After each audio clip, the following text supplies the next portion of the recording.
Bienvenue à tous pour cette première séance du Beit Midrash numérique de judaïsme en mouvement.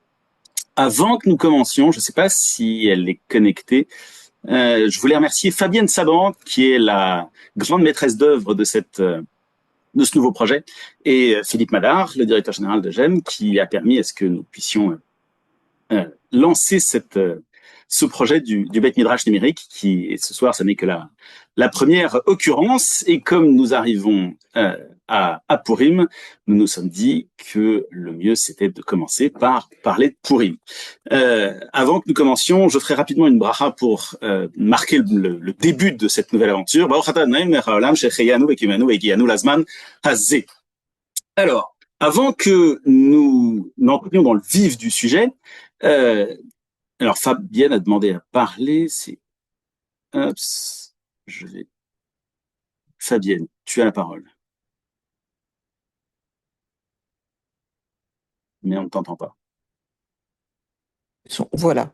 Je voulais te remercier. Voilà, je voulais te remercier, Emmanuel, d'inaugurer tu as fait la prière correspondante du Shirianou de ce Beth Midrash numérique. Merci d'être avec nous. Merci pour tous les enseignements que tu vas nous délivrer au fil des semaines. Et nous avons un riche programme qui avance. Et merci, bien sûr, à Jem, à Philippe Madar, à Jean-François Bensel et tout le conseil d'administration qui soutient fortement le renouveau de l'étude juive chez GEM, et j'en suis ravie. Mais je me tais, je te laisse la parole. Merci beaucoup. Alors, je vois que Anne a demandé aussi à parler. Je ne pourrais pas vous autoriser tous à parler, ce serait vachement pratique. Anne a demandé à parler aussi. Non, tout va Oui, bien? simplement. Oui, oui. Bonsoir Emmanuel, ça me fait vraiment plaisir que tu sois là, tu le sais. Euh, Ce serait bien qu'on sache, parce qu'on ne voit pas qui est là, combien nous sommes. Et ce serait. Alors, nous sommes 90 pour l'instant, et je ne sais pas si Ah, je peux vous partager d'accord. la liste. Donc, Enfin, 90, voilà. c'est magnifique. OK. Voilà, nous sommes 90 pour l'instant, 91. Bref, donc je verrai si on peut partager pour la prochaine fois. Voilà, donc ce que vous avez compris, hein, pour parler, comme je vais vous demander de parler, n'hésitez pas à le faire. Il faut apparemment que vous leviez la main, je vous donne la parole et ensuite vous ouvrez votre micro. Pensez simplement, s'il vous plaît, à le couper quand vous avez terminé de parler. C'est la seule chose que je vous demande. Voilà, donc puisqu'on parle de ça, je vais vous demander la première chose, puisqu'on va parler de Purim, tout le monde croit connaître Purim. Avant qu'on commence, je vais vous poser deux questions. Et si on ne pas mélanger les réponses à ces deux questions. Donc la première, c'est tout simplement, qu'est-ce que ça évoque pour vous, Purim?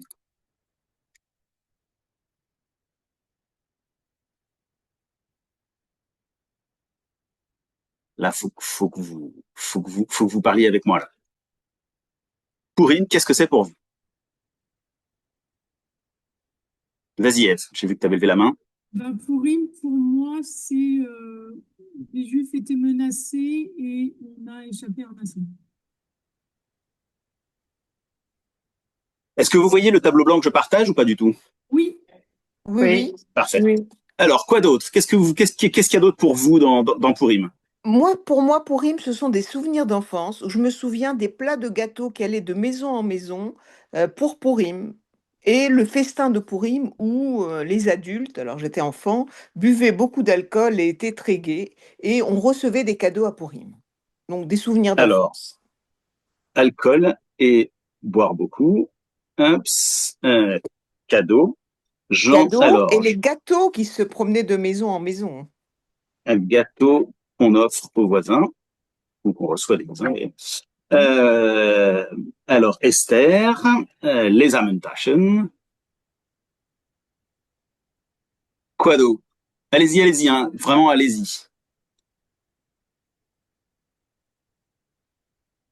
Alors, Muriel, Eric, Viviane, allez-y. Alors pour moi, c'est la victoire du faible sur le fort.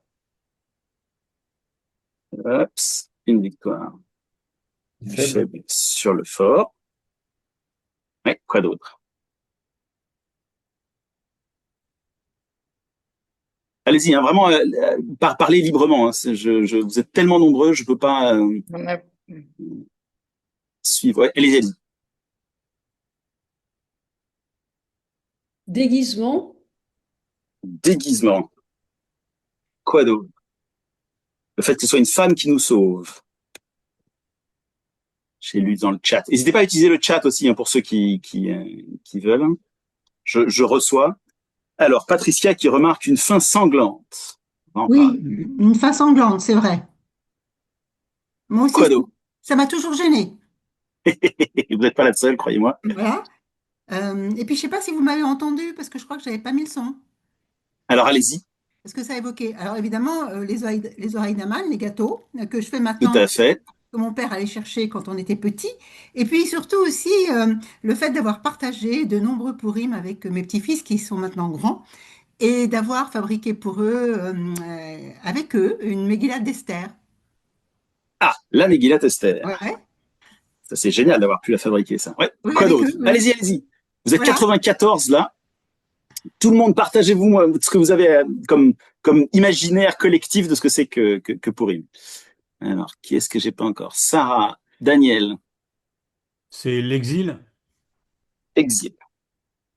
Il y a eu un peu de précision.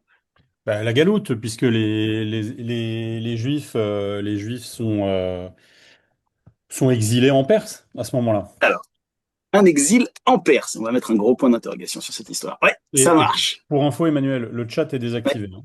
Oui. Ah, alors moi, je vous reçois, hein. Je reçois vos messages. Alors, je sais pas comment je peux vous le réactiver pour que tout le monde puisse le voir. Mais moi, je reçois vos messages, hein. Donc, le chat est activé dans un sens au moins. Donc, n'hésitez pas. Alors, je lis La victoire sur l'antisémitisme. Dans le chat, il y a donc Aman le méchant, of course, le jeûne d'Esther, la résistance. Ok, qu'est-ce que je lis d'autre? Ah, vous voyez pas ce que j'écris sur le. Non. Ah, Si, ben, si, oui, oui, Si, on voit, on Maintenant, voit. oui. On lit. ok. Ok, quoi d'autre?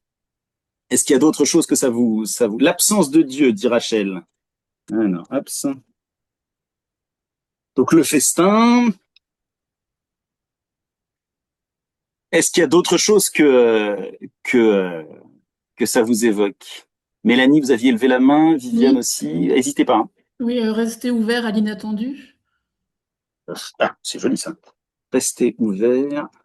Et puis la providence qui se manifeste dans le silence, puisque Dieu n'est pas nommé dans le livre et c'est dans le silence qu'il va délivrer le peuple.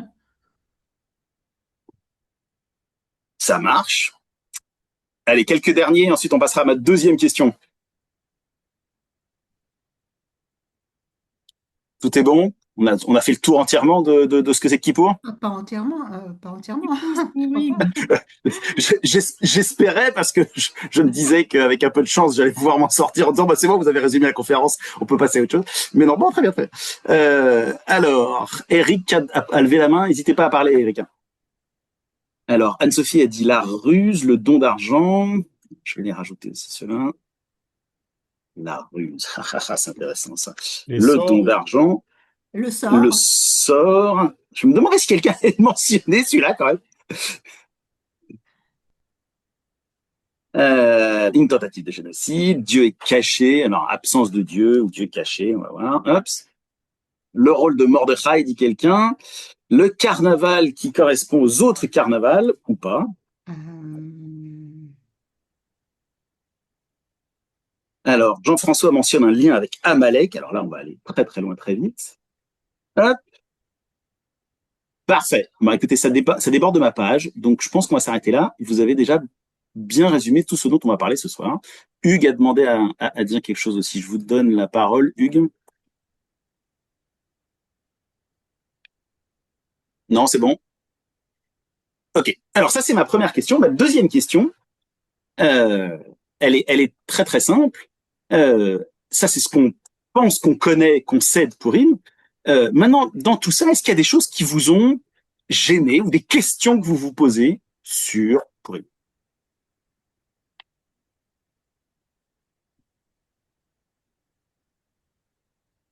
Ne dites pas que vous n'avez pas de questions, sinon vous êtes pas Il y a bon. Ceux qui ont déjà parlé, vous êtes déjà autorisé à parler, donc vous réactivez votre micro la directement. relation entre Mordechai et Esther, qui est pas hyper claire, non? Qui est pas complètement.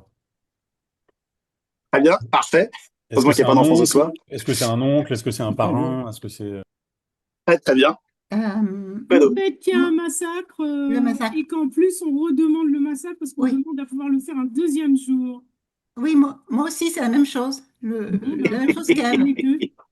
Très Oui, ça bien. me gêne. De lire la fin de la Megillah, moi, ça me gêne. Ouais, moi aussi. Ça marche. Quoi d'autre comme question? Ou comme gêne? Une fête qui célèbre la violence, quand même.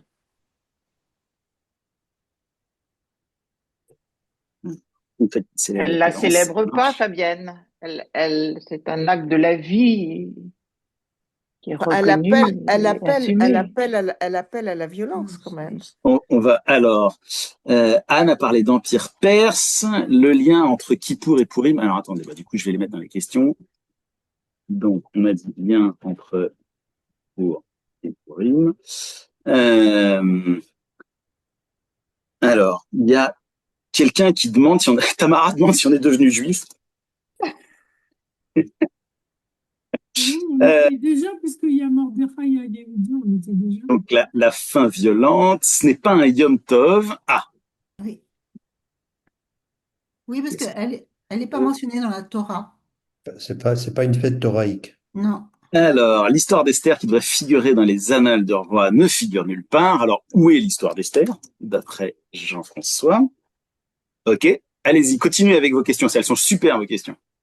Le Et fait de aussi le fait de s'enivrer, cacher son identité. Alors j'ai pas entendu. Allez-y, redites. Le fait de cacher son identité, par Esther qui cache son Alors, identité.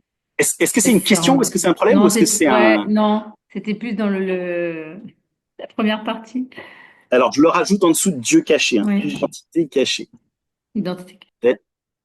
Alors, il y a quelqu'un qui parle du lien entre Pourim et Pessah. Tout à fait. Pourquoi avoir inséré ça dans le canon biblique? C'est une excellente question, on va en parler de ça. Le canon biblique. Oups. Est-ce que vous avez d'autres questions? Alors, je vois, il y en a... Mélanie a besoin. oui, pourquoi s'enivrer? Le fait de s'enivrer aussi, Pourim. Pourquoi s'enivrer? Bonne question. Ouais. D'autres questions qui vous perturbent? Vous êtes 95, on devrait avoir encore plus de questions. Non, c'est bon déjà? Bah, il y a une question quand même, c'est effacer le nom de Haman, mais quand on lit la Megillah, on dit forcément le nom de Haman, n'est-ce pas? Et puis après, on a les crécelles pour effacer son nom. Mais donc c'est paradoxal, non? Parce on s'oblige à dire son nom, et ensuite on dit qu'on veut l'effacer aussi. Alors pourquoi est-ce qu'on le dit si on veut l'effacer? Ça vous rappellera probablement un autre personnage dont il nous est recommandé de ne pas oublier de l'oublier. Ça vous rappelle probablement quelque chose. Tamara qui demande est-ce que c'est très caché tous ces banquets d'alcoolisme? Encouragement de l'alcoolisme. Est-ce que l'alcoolisme est vraiment encouragé? Le procès de Nuremberg à l'exécution de l'Ultrachter, alors ça, ce sont des liens linguistiques. Anne-Sophie qui demande depuis quand on fait la fête? J'aurais envie même de vous demander, mais de quelle fête on parle?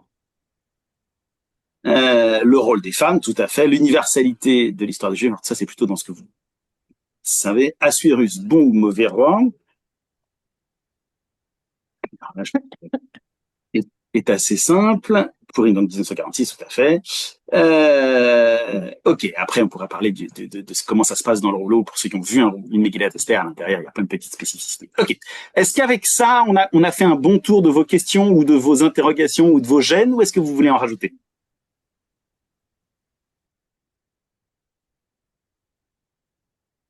Le silence seul est là, je lui répondis. J'en déduis donc que, a priori, nous avons fait le tour. Ok, alors, bon, moi, j'aurais envie de dire, écoutez, vous connaissez l'histoire hein, du rabbin qui prépare passer de rachot et qui, à la fin, finit par faire tout faire au Congregant. J'estime que vous avez fait tout le boulot. On pourrait s'arrêter là, mais il y a quand même une question qu'on aurait même pu poser avant même de se poser toutes ces questions qui sont des questions sur Pourim. C'est la question toute simple de mais pourquoi est-ce qu'on célèbre Pourim tout court, déjà?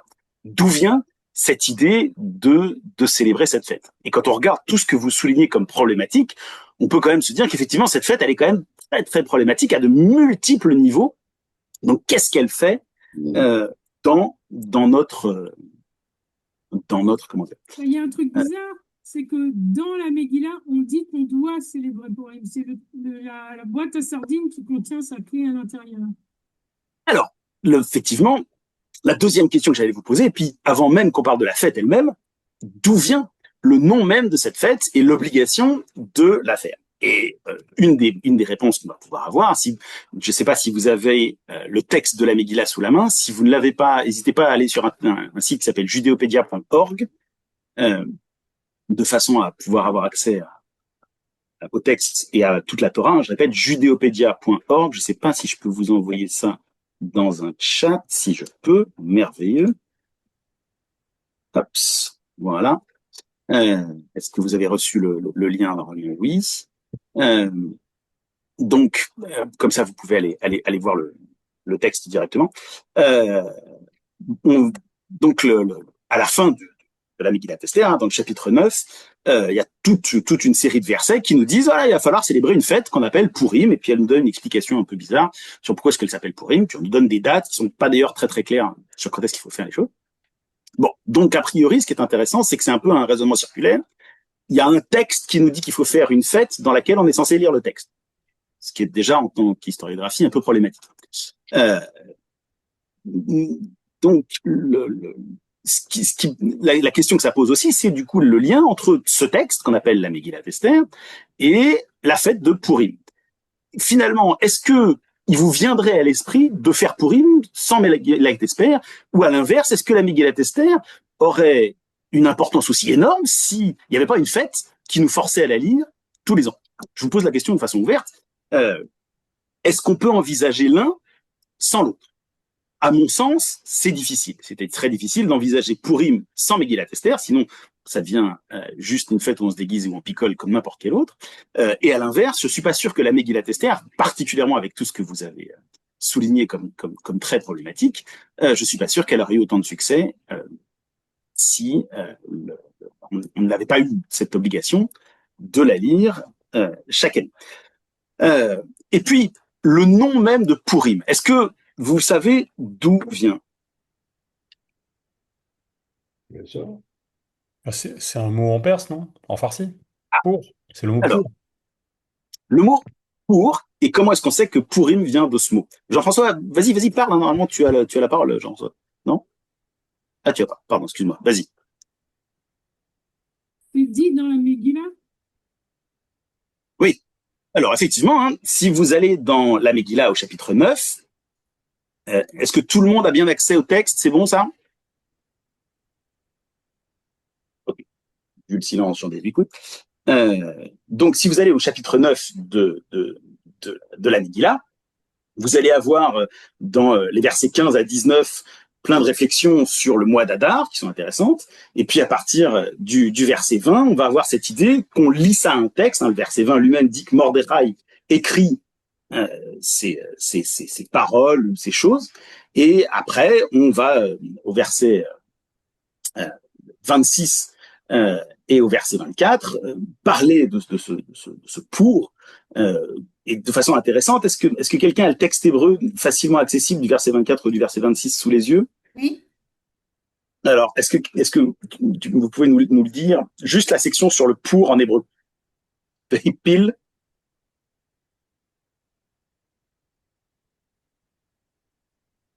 Alors, je vais le lire, sinon, voilà, je vous le mets dans le chat. Le verset, à plusieurs reprises d'ailleurs dans la Megillah, va avoir cette expression vehipil pour, ce qui veut dire on jette le sort, on fait tomber le sort. Un hipil, c'est le hifil de la racine nafal, qui veut dire tomber.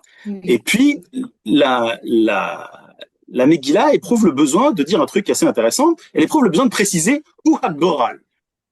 Qu'est-ce que ça veut dire ce hu hagoral pour les hébraïsants? Vas-y. Ça traduit que, parce qu'en fait, les gens ne devaient pas connaître le mot pour, et donc on est obligé de le traduire. Je pense que c'est ça que ça traduit comme idée. Voilà, exactement. Hein, le mot pour ne veut rien dire en hébreu. Et la plupart du temps, effectivement, comme l'a dit Daniel, on est persuadé que le mot pour, c'est le mot perse pour dire le sort. Sauf que, pas de bol, c'est pas du tout le cas. Le langage qui était employé à l'époque, c'était un langage qui était proche de la langue babylonienne, et le sort, ça se dit isku dans cette langue-là, pas du tout pour. Pour, c'est dans une autre langue. On va découvrir. En l'occurrence, ce n'est pas du persan, c'est de l'assyrien, une forme très particulière de l'akkadien. Donc ça n'a rien à voir avec la cour du roi Achashvérosh, qui est censé se situer à Shushan, en Perse. Donc on a déjà un mot, un, un... Ah, vous voyez pas le chat, me dit-on. Attendez, je vous remets tout ce que je vous ai mis. Donc je vous mets le lien pour ceux qui veulent aller voir le texte, et je vous mets le verset que je vous ai copié. Est-ce que maintenant vous voyez le chat? Oui. C'est bon? Parfait. Ok. Donc, le mot court est assez surprenant parce que tout le monde est persuadé que c'est un mot perse qui serait cohérent avec l'image qu'on se fait d'une histoire qui est censée se dérouler en Perse. Et en fait, pas du tout. Et on va découvrir que la plupart des mots dont on a longtemps cru qu'ils étaient perses sont pas du tout perses. En fait, ils sont assyriens. Ce qui pose la question, mais alors du coup, qu'est-ce que ça vient faire là? Et bon, déjà, ça devrait commencer à vous faire un petit tilt dans la tête, puisque tout le monde connaît l'exil de principal des Juifs. De quel exil on parle qui va être en lien avec la Perse? Babylone? Babylone. Voilà, Babylone, hein, c'est quand ça? C'est ça, exactement. 586 avant notre ère, Nabuchodonosor conquiert toute la région, détruit la moitié de la Judée, détruit une partie des peuples qui étaient dans cette région, y compris un peuple dont vous avez probablement entendu, ce qu'on appelle les Pélishtim.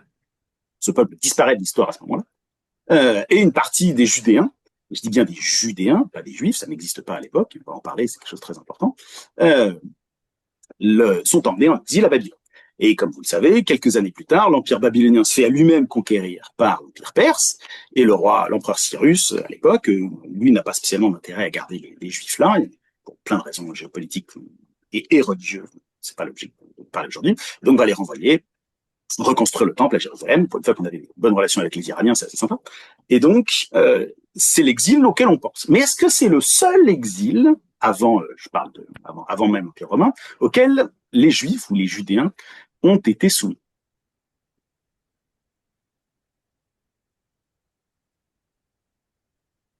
Le silence seul est là, si je répondis. Si je vous pose la question. Oui, Eric, tu voulais dire quelque chose? Non. Alors, si je vous pose la question, c'est évidemment que non. Donc, tout le monde connaît cet exil parce que c'est un grand exil, mais il ne faut pas oublier que en 722 avant notre ère, il y a un autre empire qui passe dans la région, c'est quand même un point de croisement des plus grands empires, hein, la Judée, un empire qui, en l'occurrence, se trouve être l'empire assyrien, qui va détruire le royaume du Nord, le royaume d'Israël, et emmener en exil une partie de la population hébraïque, israélite, hébraïsante de l'époque. Donc, le tout premier exil auquel on pense, en fait, c'est pas du tout l'exil babylonien de 586, c'est l'exil assyrien, dont on trouve justement des éléments de langage dans la Megillat Esther, qui se passe donc quasiment un siècle et demi avant l'exil babylonien. Donc voilà pour le mot pour, qui est donc un mot extrêmement étrange.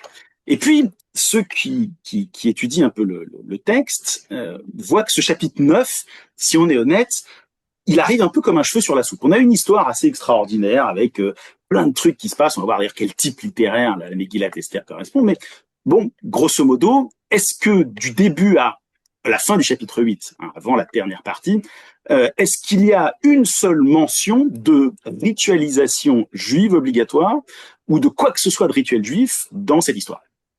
Aucune. On a l'impression que le 9e a été rajouté. Exactement. Et donc, si même on regarde au niveau linguistique, forcément, il n'y a pas que les férus de littérature qui se sont penchés sur la structure narrative littéraire de la Megillat Esther, il y a aussi les linguistes, et ils ont repéré que le chapitre 9 et le chapitre 10 ont un style littéraire, ont des mots et des tournures de phrases syntaxiques totalement différentes du reste des 8 chapitres. Un peu comme si le chapitre 9 avait été complètement artificiellement rajouté sur le texte. Un peu comme si finalement on avait eu une histoire avec des personnages assez étranges d'ailleurs pour une histoire juive, puisque Mordechai et Esther, est-ce que ces noms-là, ce sont des noms à consonance hébraïque? Non. Non. Pas du tout. Pas du tout. Mordechai, c'est l'équivalent du dieu perse Marduk, et Esther, c'est la haine que la déesse Ishtar, qui sont Marduk et Ishtar, deux personnages fondamentaux du panthéon assyrien et perse derrière. Donc c'est très étonnant d'avoir un récit qui est censé être un récit à la gloire de comment est-ce que les Juifs, ou les Judéens plutôt, survivent en diaspora, dont les personnages principaux ont même pas des noms hébreux. Je vous rappelle que de la même manière qu'on a vu que pour Agoral, dans le chapitre 9, il faut expliciter ce que ce mot veut dire. Je ne sais pas si vous vous rappelez, mais Esther, elle n'a pas un autre nom aussi? Elle s'appelle Hadassah. Voilà, exactement. Un peu comme si, en fait, en permanence, dans ce récit, il y avait un substrat d'origine qui n'a rien à voir avec le monde hébraïque, et puis il a fallu un peu préciser pour les lecteurs quand même qu'on se réappropriait ce récit pour en faire quelque chose. Surtout que le mot Hadassah, ce qui est très intéressant, c'est qu'en fait, on va découvrir, si on en parle, on a le temps, que c'est pas du tout non plus la myrte, comme on croit aujourd'hui, c'est aussi un mot assyrien. Mais ça, c'est un autre sujet. Donc, on se retrouve avec une fête qui a l'air artificiellement plaquée sur un texte, qui a l'air d'avoir rien à voir, dont le nom lui-même n'a rien à voir avec l'endroit dans lequel c'est censé se passer, puisque c'est un nom assyrien, alors qu'on prétend que ça se passe en Perse. Donc, on a finalement deux éléments qui n'ont l'air d'avoir aucun rapport, et qui pourtant sont aujourd'hui indissociables l'un de l'autre. Alors pourquoi est-ce qu'on fête Pourim? D'où ça vient? Qu'est-ce que c'est que cette histoire de fête? Qu'est-ce qu'on fête d'abord? Et puis, deuxième question, si on reprend notre récit initial, on voit à la toute fin il a Esther que c'est Mordechai et Esther qui écrivent un édit disant à partir de maintenant, il faut fêter Pourim. Moi, j'ai envie de vous poser la question, pourquoi est-ce que dans tout le monde juif, on obéirait au diktat d'un gars qui a écrit quelque chose il y a plusieurs centaines d'années en Perse, et encore on n'est même pas bien sûr. Quelle autorité alarique Mordechai a? Et je vais même aller plus loin, on pourrait me dire oui, mais regardez, les Maccabées, Hanouka, c'était pas non plus un texte biblique, pourtant on fête Hanouka, ok, mais au moins c'est en Eretz Israël, ça se passe sur la terre-mère. Et puis, qu'est-ce qui va décider de qu'est-ce qu'on inscrit dans le canon biblique? Ce sont des sages qui sont en Judée. Et donc, du coup, qu'est-ce qui va pousser nos sages à se dire, ok, Esther, cette histoire complètement abracadabrante, comme on va voir, et qui en plus a l'air de nous imposer un truc venu du fin fond de la Perse, pourquoi est-ce qu'on l'intégrerait si ça vient de l'extérieur? Ce qui pose la question, le récit d'Esther vient-il vraiment de la Perse? Et la fête de Pourim, d'où vient-elle? Alors, deuxième question qui va aller avec. Depuis tout à l'heure, j'emploie un mot qui aurait dû vous faire sursauter. J'emploie le mot de Megillat Esther. Et deuxième chose, j'emploie le mot de Pourim. Mais ces mots-là, d'où ils viennent? Est-ce que quelqu'un a une idée? Du canon. Dans le canon biblique, ça s'appelle, il y a un certain nombre de Megillot qui correspondent chacune à une fête. Et donc, ça doit venir des gens qui ont établi le canon et qui ont nommé les livres. Et alors, à votre avis, ce mot de Megillat Esther, il apparaît dans notre littérature quand? Au moment où on a établi le canon biblique, mais je ne peux pas dire plus, parce que je ne suis pas très bonne en date. Alors, tout à fait, le problème, c'est que le canon biblique s'établit sur plusieurs siècles, donc c'est très problématique. Ah, désolé. Et je vais même aller plus loin, comme on va le découvrir tout à l'heure, la position du rôle d'Esther dans le canon est remise en cause pendant très longtemps, y compris dans le Talmud de Babylone. Donc, le Talmud de Babylone, c'est beaucoup, beaucoup plus tard. Si vous lisez la page 7a, qu'on va lire tout à l'heure, du traité de Megillah, il y a un traité qui s'appelle Megillah, et vous verrez qu'il parle entre autres de la lecture de la Megillah, mais de plein d'autres trucs qui n'ont rien à voir. On se rend compte que même jusque-là, dans des siècles et des siècles après l'histoire supposée d'Esther, les sages sont toujours pas convaincus qu'on devrait intégrer Esther dans le canon biblique. C'est vous dire à quel point, même au VIe siècle de notre ère, c'est très très tard, on n'est toujours pas sûr que cette histoire ait sa place dans le canon biblique. Et pourtant, dès la Mishnah, alors la Mishnah, pour remettre en perspective pour tout le monde, c'est la première codification officielle de la halacha, de la loi juive, qui est clôturée au tout début du IIIe siècle de notre ère, vers 200, 220 en gros, mais qui reprend des traditions qui remontent à l'ère du Second Temple. Donc la Mishnah, à peu près le début du IIIe siècle de notre ère, a déjà un traité qui s'appelle Megillah, qui parle de beaucoup de choses autres que Megillah, mais qui ne s'appelle certainement pas le traité Megillat Esther. le mot Esther va être associé au nom de la Megillah très très tard. Et je vais même aller plus loin. On est tous persuadés que cette fête s'appelle Purim. Si vous avez accès au site Judéopédia que je vous ai donné, je vous encourage à aller voir le deuxième livre des Maccabées. Ah, vous l'aurez peut-être pas parce que c'est uniquement un corpus biblique. Alors, je vais vous lire le verset pour ceux qui ont accès à un autre site. Je vous mets dans le chat le verset du livre que je vous encourage à aller voir. Donc, le livre en question, c'est le livre des Maccabées, un livre qui lui aussi n'a pas été inclus dans le canon biblique, mais qui est pourtant de la même époque. On estime que le livre des Maccabées, c'est à peu près 180 avant notre ère, donc 2e siècle avant notre ère.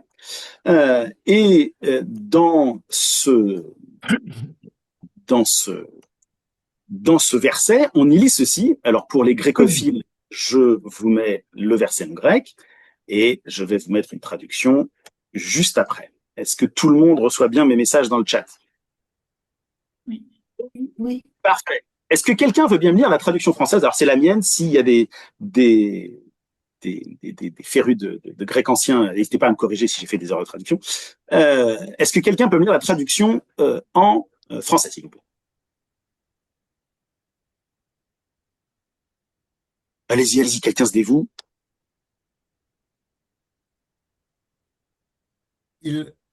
Il leur sembla bon à tous de ne pas laisser passer ce jour sans fête, mais de tenir le 13e jour du 12e mois, lequel est appelé Hadar dans la langue syrienne, comme le jour précédent le jour de Mardoché, Mardochaïkis, le jour mardochéen de Mardoché, littéralement la fête de Mardoché. Donc, dans un des plus anciens textes où on a une trace, c'est un des tout premiers textes où on a une trace en dehors de la Megillat Esther, dont on a vu que c'était très problématique. Est-ce que cette fête est appelée Purim? Non. Non.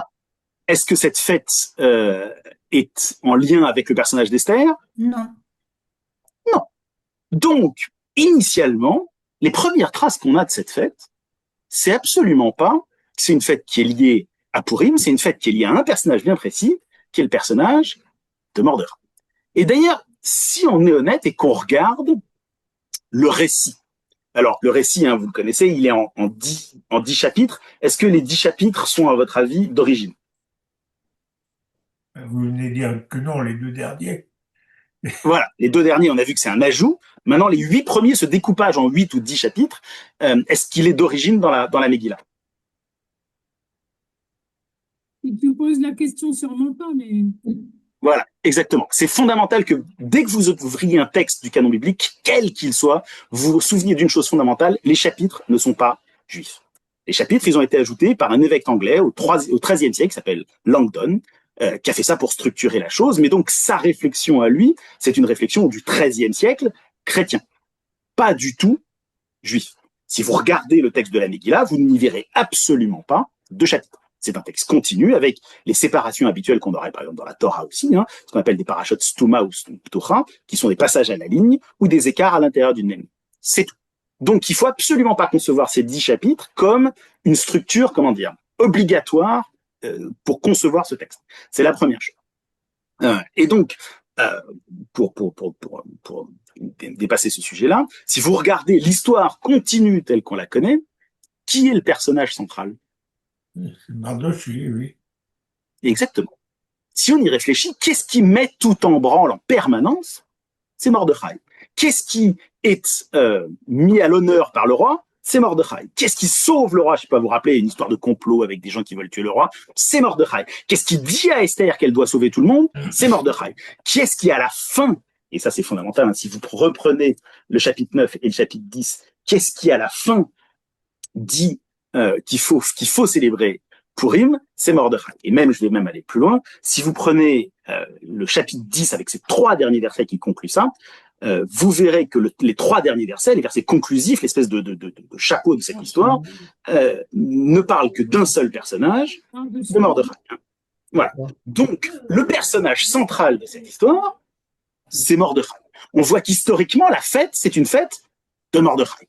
Alors, pourquoi cette fête a fini par devenir Purim? Et on a vu que Le pour, le sort, il est mentionné en tout et pour tout à 2 endroits dans la Megillah. Donc pourquoi prendre ce détail? Et deuxième chose, pourquoi transformer une fête qui est autour du personnage de Mordechai en une fête qui est autour d'Esther? Alors, la première chose. Mais... Ah, pardon, je crois que c'était. Vas-y. Au contraire. N'hésitez pas.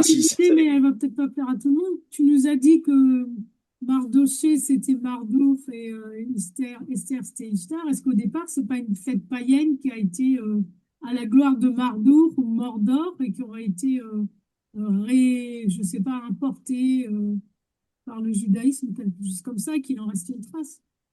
Alors, c'est une des hypothèses des historiens. Ça a été l'hypothèse majeure jusqu'à la fin du XXe siècle. Et depuis 25-30 ans, les chercheurs sont revenus sur cette hypothèse pour plein de raisons dont on va parler. Et aujourd'hui, ils estiment quand même que c'est au départ une fête juive, mais pas forcément de diaspora. On va essayer de voir pourquoi. La première chose qu'il faut se poser comme question, c'est on est tous habitués à lire ce texte sous ce format-là, mais on vient déjà de voir qu'en fait, il a déjà 2 parties, tout jusqu'à la fin du chapitre 8, puis le chapitre 9-10, qui sont clairement d'une autre époque, et même peut-être d'une autre écriture. Est-ce que donc ça voudrait pas dire qu'il y a un problème textuel? Et en fait, si on regarde, il existe plein de versions de la Megillat Esther.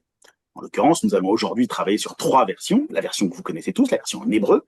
Et puis, il y a 2 autres versions qui sont à peu près de la même époque. C'est très, très difficile de savoir qui est venu en premier, ou est-ce que c'est pas 3 variantes à partir d'une histoire commune centrale. Extrêmement compliqué. 2 autres versions grecques, dont je vais vous partager quelques extraits tout à l'heure, parce que vous verrez à quel point elles sont importantes. Et la question qu'on va se poser, c'est, mais laquelle de ces versions a fait le cut? C'est-à-dire, laquelle de ces versions nos sages ont choisi de garder dans le canon? La version massorétique, la version en hébreu que nous connaissons tous. Mais c'est un choix. Et ça va être le cœur de ce message sur ce que nos sages ont peut-être voulu nous dire à travers l'importance de cette Megillat Esther, de cette version extrêmement particulière, et de son institution en tant que lecture annuelle. Donc, une version en hébreu, 2 versions grecques, et il y a même 2 versions en araméen, les Targumim, qui sont un peu plus tardifs, donc si on a le temps, on regardera un peu, mais c'est pas sûr qu'on ait le temps. Et puis derrière, comme toujours, les chrétiens vont latiniser tout ça, donc on va avoir 2 versions latines derrière. Donc, si maintenant on revient à notre constat de départ, Esther est-elle quelque chose de si évident, de si clair et de si simple dans notre tradition? Pas du tout. Il va falloir des siècles pour que, dans le processus de canonisation de la Torah dont on a parlé, nos sages disent, bon, c'est cette version-là, en enlevant, on va voir qu'ils ont enlevé un paquet de trucs, un certain nombre de choses, en rajoutant, en l'occurrence, le chapitre 9 et le chapitre 10, on vient de dire, on va avoir un texte qui leur convient. Et du coup, la question qu'on va se poser, mais pourquoi celui-là? Alors,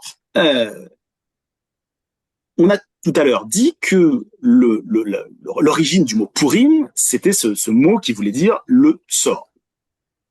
On a vu que tout le monde était persuadé que c'était un mot persan, mais qu'en fait pas du tout, c'était un mot assyrien. Je vais vous envoyer un petit document que nous allons partager ensemble, qui va peut-être répondre à une partie de la suggestion d'Ève. Est-ce que vous avez tous reçu le document que je vous ai envoyé qui s'appelle La fête de Purim? Oui. Ouais. Alors, je propose de l'ouvrir et nous allons regarder ce que je vous y ai. Alors, en ouvrant le petit fichier que je vous ai créé, vous devriez commencer par y voir une jolie photo de ce qui ressemble à un dé, avec du cunéiforme dessus. Ce dé, la première photo que je vous ai mis, c'est une copie, la deuxième photo que je vous ai mis, c'est l'original, si vous descendez un peu sur la page 32. Ce dé, c'est un dé réel qu'on a retrouvé lors de fouilles archéologiques, et qui est un dé qui remonte au 9e siècle avant notre ère. Donc, très, très ancien, bien avant l'exil babylonien. Ce dé est un des multiples témoignages d'une fête fondamentale qui s'appelait le Purru, qui est une fête assyrienne essentielle. Pourquoi? Qu'est-ce que c'était que cette fête? C'est une fête au cours duquel en gros, c'est notre Rosh Hashanah, mais version assyrienne, et qui est complètement inverse à ce que nous véhiculons comme valeur à Rosh Hashanah. En l'occurrence, qu'est-ce qui se passait dans cette fête tous les ans? Eh bien, on nommait l'année qui allait à venir en fonction du nom du gars qui était tiré au sort. En gros, tous les grands dignitaires de l'Empire avaient chacun leur dé avec leur nom, et éventuellement une ou deux prières, comme on va voir en lisant un peu plus en détail, et on tirait au sort quel personnage important de l'Empire serait honoré pour donner le nom à l'année qui allait venir. Ça n'est absolument pas la seule civilisation à avoir fait ça, hein.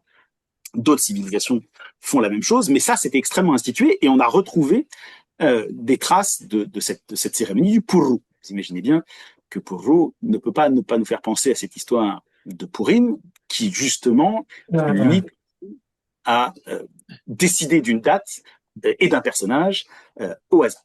Alors, rapidement, je vous encourage à lire quelques petites choses, notamment, est-ce que quelqu'un pourrait lire le tout début de la page 2, la citation, la traduction de ce qu'il y a sur le dé?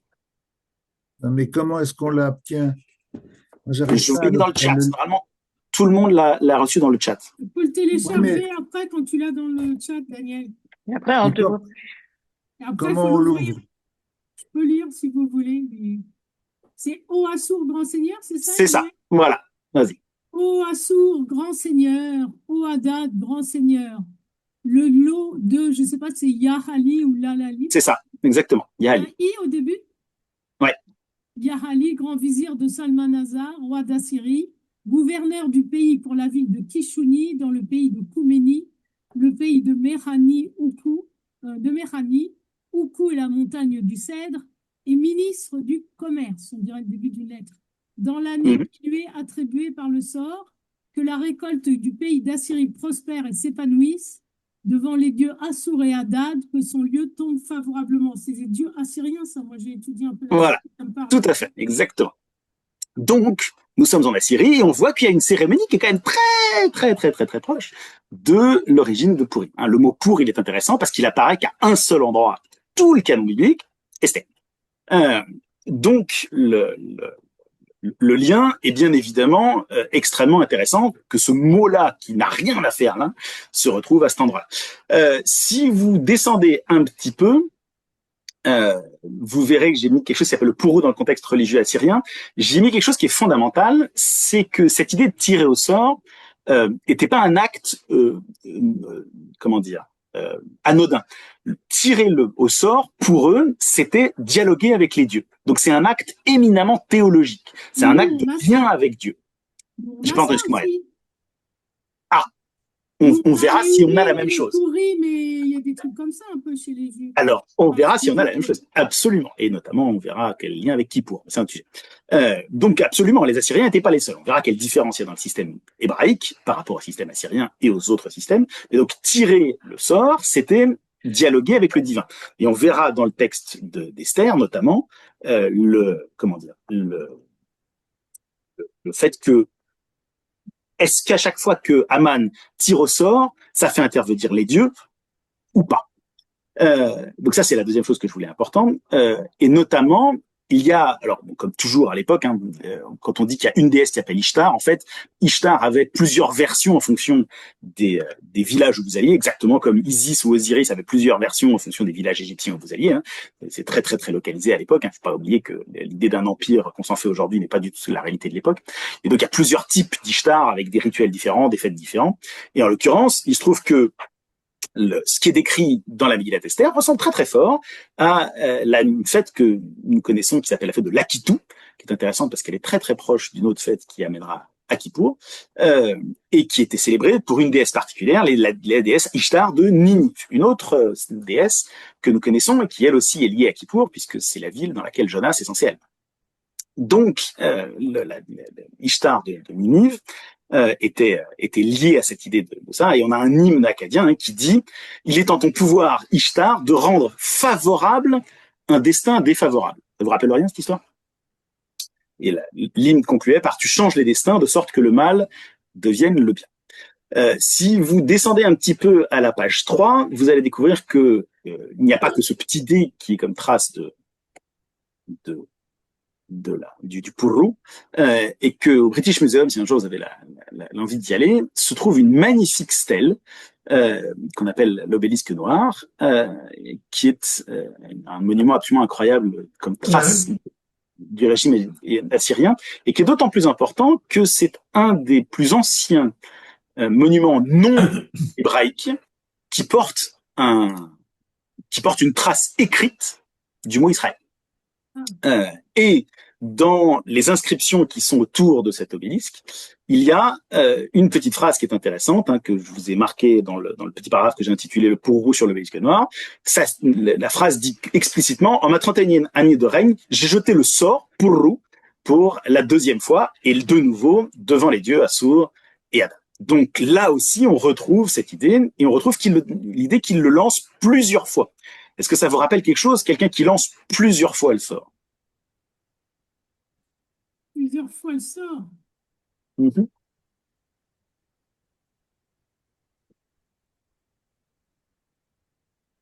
Est-ce que quelqu'un peut me lire le verset 7 du chapitre 3 de la Megillat Esther?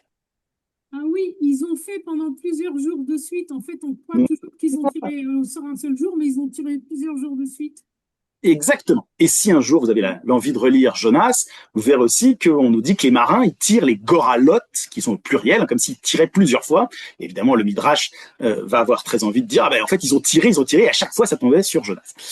Donc là aussi, il y a un rapport au sort qui est intéressant. Voilà. Donc je vous laisserai lire le reste sur Jéhu, etc., et sur le lien.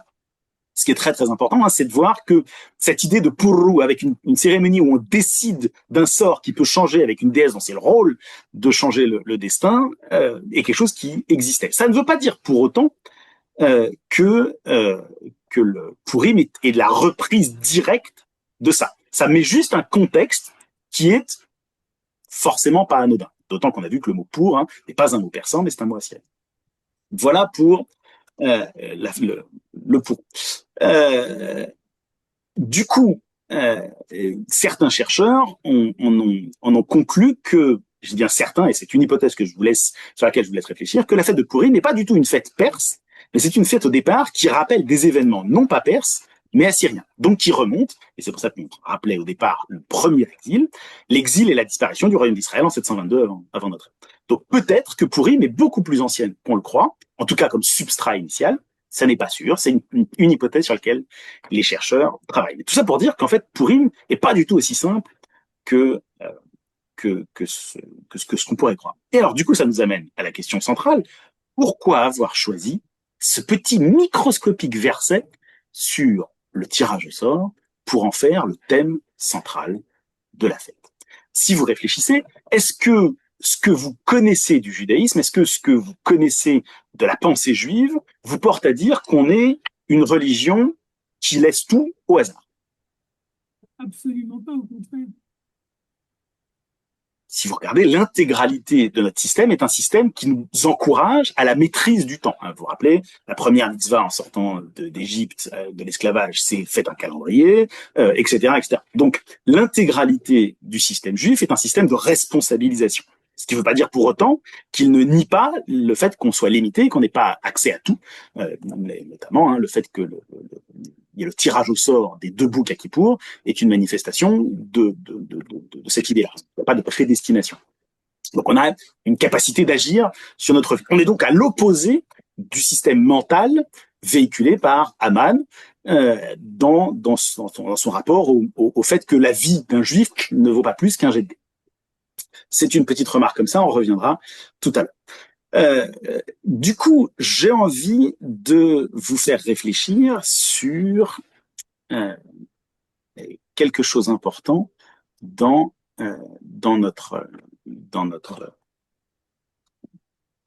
a dit qu'il y avait plusieurs versions. Est-ce que quelqu'un pourrait me lire les versets du chapitre 9 de notre version qui nous parle de la fête de Purim, donc par exemple le verset 26 de notre version, en français.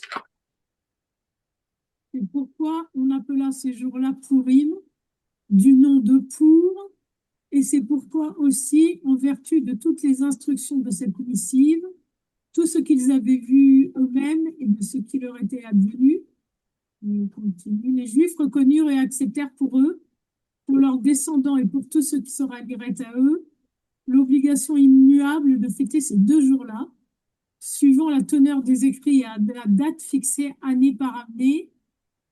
Parfait. On va s'arrêter là, c'est bon. Alors, ça, c'est intéressant. Je ne sais pas si vous remarquez qu'on n'est plus du tout dans un style narratif. On est vraiment juste dans un style quasiment légaliste de, bon, bah, tous les ans, il va falloir faire ça. vous aurez remarqué, alors dans la tradition que tu avais, tu as dit à 2 reprises c'est pourquoi, si je me souviens, hein, en hébreu c'est alken, cette petite cellule alken dans le substrat biblique, c'est toujours un marqueur qu'on a cousu 2 textes qui avaient rien à voir les uns avec les autres. Donc c'est très très révélateur qu'à partir de ce verset 26, on rajoute une espèce de petit truc pour dire bon, on va faire Purim à partir de maintenant. Ce que vous regardez d'ailleurs, est-ce que quelqu'un peut me lire le verset 23 de notre chapitre 9? Les Juifs érigèrent en coutume ce qu'ils avaient commencé de faire et ce que Mardochée leur avait recommandé par écrit, car voilà. Attends, juste le 23, c'est exactement ça. Donc, si on lit le verset 23, qu'est-ce qu'il nous dit? En fait, il faisait déjà Purim, et Mordechai a rajouté une obligation qu'il fallait faire par-dessus légale, mais enfin, en fait, il le faisait déjà. Vous allez me dire, c'est à peu près comme ça, de toute manière, toutes les fêtes juives se sont construites, ce qui n'est pas complètement faux. Alors, en général, les rabbins ont ajouté une justification halachique derrière au fait qu'on faisait déjà, mais ça, c'est un autre sujet. Mais toujours est-il que là, on a quasiment textuellement la preuve que ce qui est rajouté après dans un autre style légal à partir du verset 26, c'est finalement juste, bon, bah, ils le font déjà, collant une petite justification artificielle dessus. Ce sur quoi j'aimerais attirer votre attention, c'est le fait qu'on a dit tout à l'heure qu'il y avait d'autres versions, notamment 2 versions grecques qui sont fondamentales, et même pour ceux qui ont envie de lire un peu de Flavius Joseph, Flavius Joseph c'est un historien du 1er siècle de notre ère, qui va raconter tout, notamment dans un bouquin qui s'appelle Les Antiquités juives, à sa manière. Alors évidemment, il a un biais particulier, puisqu'il a un positionnement social particulier, mais en tout cas, c'est une trace dont on ne peut pas se passer. Et notamment, il va réécrire à sa manière la Megillat Esther. Donc on a par lui aussi une autre version. Et à cet endroit-là, qu'est-ce que nous disent les versions grecques? La version grecque de la Septante, alors je vous la traduis directement, je ne vous la lis pas en grec, dit ceci: c'est pourquoi ces jours-là furent appelés Frourai, à cause des sorts, et là en l'occurrence c'est pas du tout le mot pour qui est employé, hein, c'est le mot klarous qui est employé, parce que dans leur dialecte, ils appellent cela Fourai, à cause des paroles de blabla, etc. Après il continue. Donc, la version grecque nous dit quoi? Elle nous dit, bon alors, il y a une fête qui s'appelle Frourai, on voit que c'est un nom qui est assez proche de Purim, et puis il nous dit, bon, c'est à cause des sorts, mais le sort en grec, ça se dit absolument pas Frourai, ça se dit Klarous. Et donc, du coup, le traducteur grec, ou l'auteur grec, on n'est pas bien sûr, bah, il sait pas du tout pourquoi ça s'appelle Frourai. Frourai, en grec, ça veut dire les gardes ou les sentinelles, bref, ça n'a rien à voir avec Purim. Donc, c'est comme si cet auteur-là, il avait hérité d'un nom qu'il ne comprend pas, et il donne l'explication texto que donne la Megillah classique que l'on connaît. Bon, c'est à cause des sorts. Bon, mais il sait pas trop, il voit pas le rapport, et après il continue.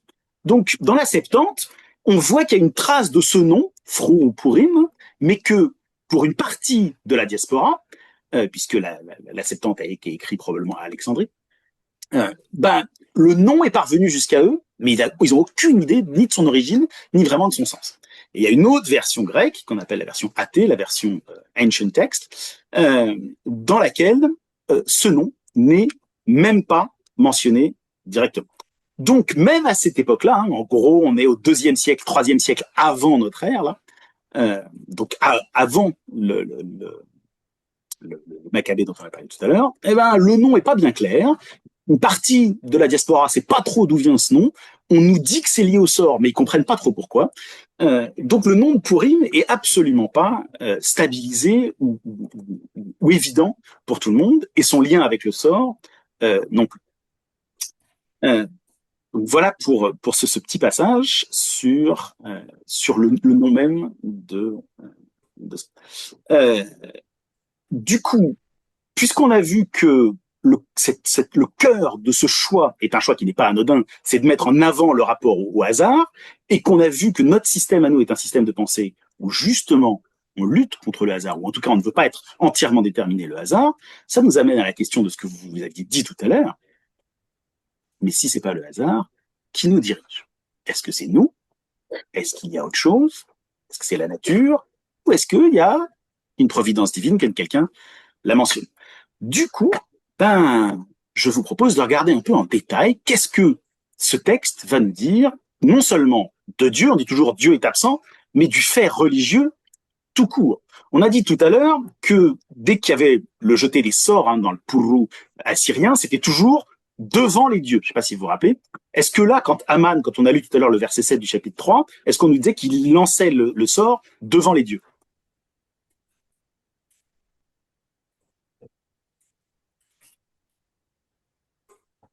Non. Pas du tout. C'est vachement important. La notion même de Dieu a totalement disparu de notre version à cet endroit-là. Et pas seulement à cet endroit-là, elle est absente partout. Et je vais même aller plus loin. Est-ce que... C'est pire, on dit qu'on jette le sort Nifné Aman, ça veut dire devant. Voilà, exactement. Donc c'est vraiment un épisode purement humain. Comme si quelque part il se substituait à lui. On va voir qu'il substitue à beaucoup de choses.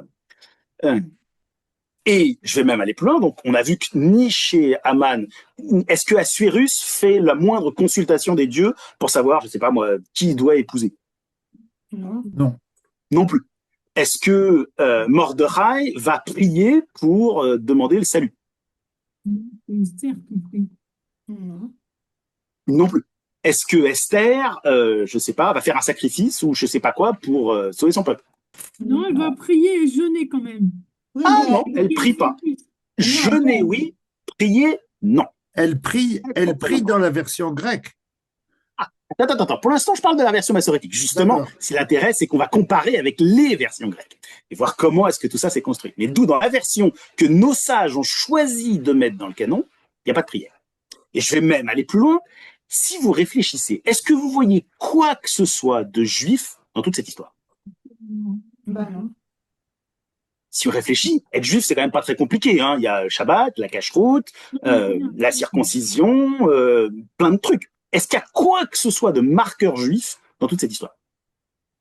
Alors, on dit souvent que justement les repas que servait Assuérus étaient particulièrement pas cachers. Mais ça, c'est dans les commentaires, c'est pas dans le texte. Exactement. Ça, c'est du Midrash, donc c'est beaucoup plus tard. Là, pour l'instant, le texte lui-même... Le fait que Mardochée ne s'incline pas devant Aman, ça pourrait être juif, ça veut dire on s'incline que devant Dieu. Alors, ça, c'est effectivement une des analyses que feront les commentateurs, mais c'est une analyse beaucoup plus tardive. Dans le texte, en tout cas, il n'y a rien dit. Charles, vous vouliez dire quelque chose? Oui, en fait, c'est bien contre les Juifs, parce qu'ils sont juifs, ils sont un peuple qu'on considère comme particulier. Donc, en cela, il y a du judaïsme là-dedans. Alors, ça va. Le mot judaïsme, d'ailleurs, qu'on emploie depuis tout à l'heure, vous aurez remarqué que j'avais fait très attention de ne pas employer le mot judaïsme. Comment est-ce qu'on sait que ça parle de juif? On dit Mordechai à Yehudi. Exactement. Il y a un moment, en l'occurrence au verset 5 du chapitre 2, on nous dit Ish ha-Yehudi. On nous dit un homme, un Yehudi. C'est-à-dire un Judéen. Exactement. C'est vachement important. À l'origine, Mardochée est un Judéen, donc de la tribu de Juda. Et c'est par extension beaucoup plus tard qu'on nous a dit que le livre d'Esther est le premier et le seul dans lequel on parle de Yehudi traduit aujourd'hui en juif. Exactement. Ce que vient de dire Jean-François est fondamental. Le mot Yehudi ne veut absolument pas dire juif. En grec, il est traduit par Judaios, qui veut simplement dire judéen. On n'est pas du tout en train de dire qu'il s'agit d'un problème de religion juive, ce qui n'a, à l'occurrence, à l'époque, absolument aucun sens. C'est juste que c'est un exilé qui vient de Judée. Point.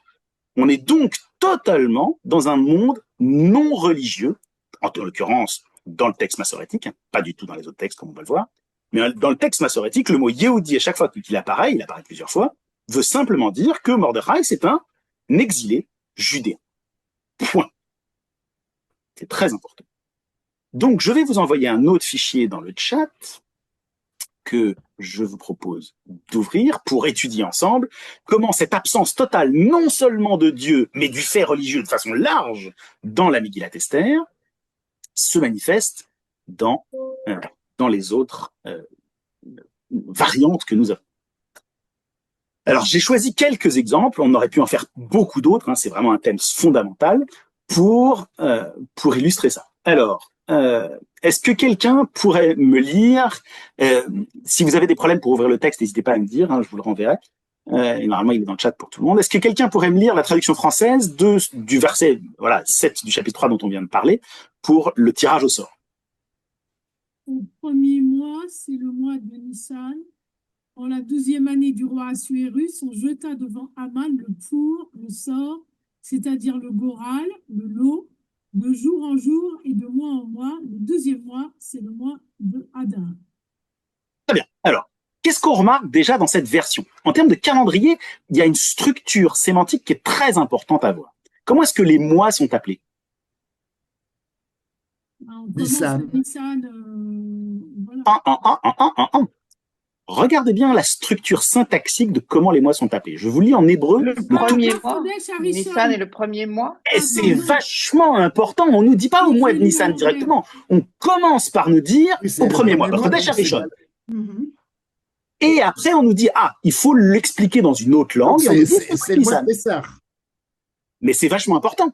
Pourquoi c'est important? C'est en fait le mois de Pessah. Alors, ça c'est le mois de Nissan, c'est le mois de Pessah, c'est un autre sujet. Mais ce qui est important, c'est l'appellation. C'est le mois des Judéens, c'est un mois dans le langage que les Juifs... Exactement. Si vous lisez la Torah, est-ce que le mot Nissan ou le mot Hadar ou tous ces mots-là apparaissent une seule fois dans la Torah? Non, on dit premier mois, 3e mois, etc. C'est fondamental. C'est le marqueur que les cibles de lecteurs pour lesquels ce texte est écrit, ce sont des gens qui ne sont pas entièrement passés dans un nouveau système calendaire. Ils sont entre les deux. On nous dit toujours le premier, ou comme on verra tout à l'heure, le 12e mois pour le mois de Hadar, ou il y a d'autres mois qui sont marqués. Et on verra tout à l'heure d'ailleurs qu'il y a des mélanges. Il y a une traduction dans laquelle c'est Nissan Hadar, c'est le sujet. Mais en l'occurrence, c'est important, c'est qu'il y a les deux. Donc la cible pour laquelle ce texte est écrit est une cible qui n'est pas complètement biblique, mais pas complètement babylonisée non plus. C'est fondamental pour voir quel type de période dans laquelle on se situe. Ça, c'est la première chose. Et deuxième chose, on a vu donc que, de la même manière, il faut expliciter ce mot de pour, que personne ne comprend, en utilisant le mot hébreu goral derrière. Ça, c'est la version massorétique. Est-ce que quelqu'un peut maintenant me lire la traduction française de ce que la Septante a comme verset similaire? Au premier mois, qui est Nissan, dans la 12e année du règne d'Assérès, il jeta des lots pour le jour et le mois afin de massacrer la race de Mardoché. Et le lot tomba sur le 14e du mois qui est Hadar. Alors, qu'est-ce qu'on remarque là à tous les niveaux?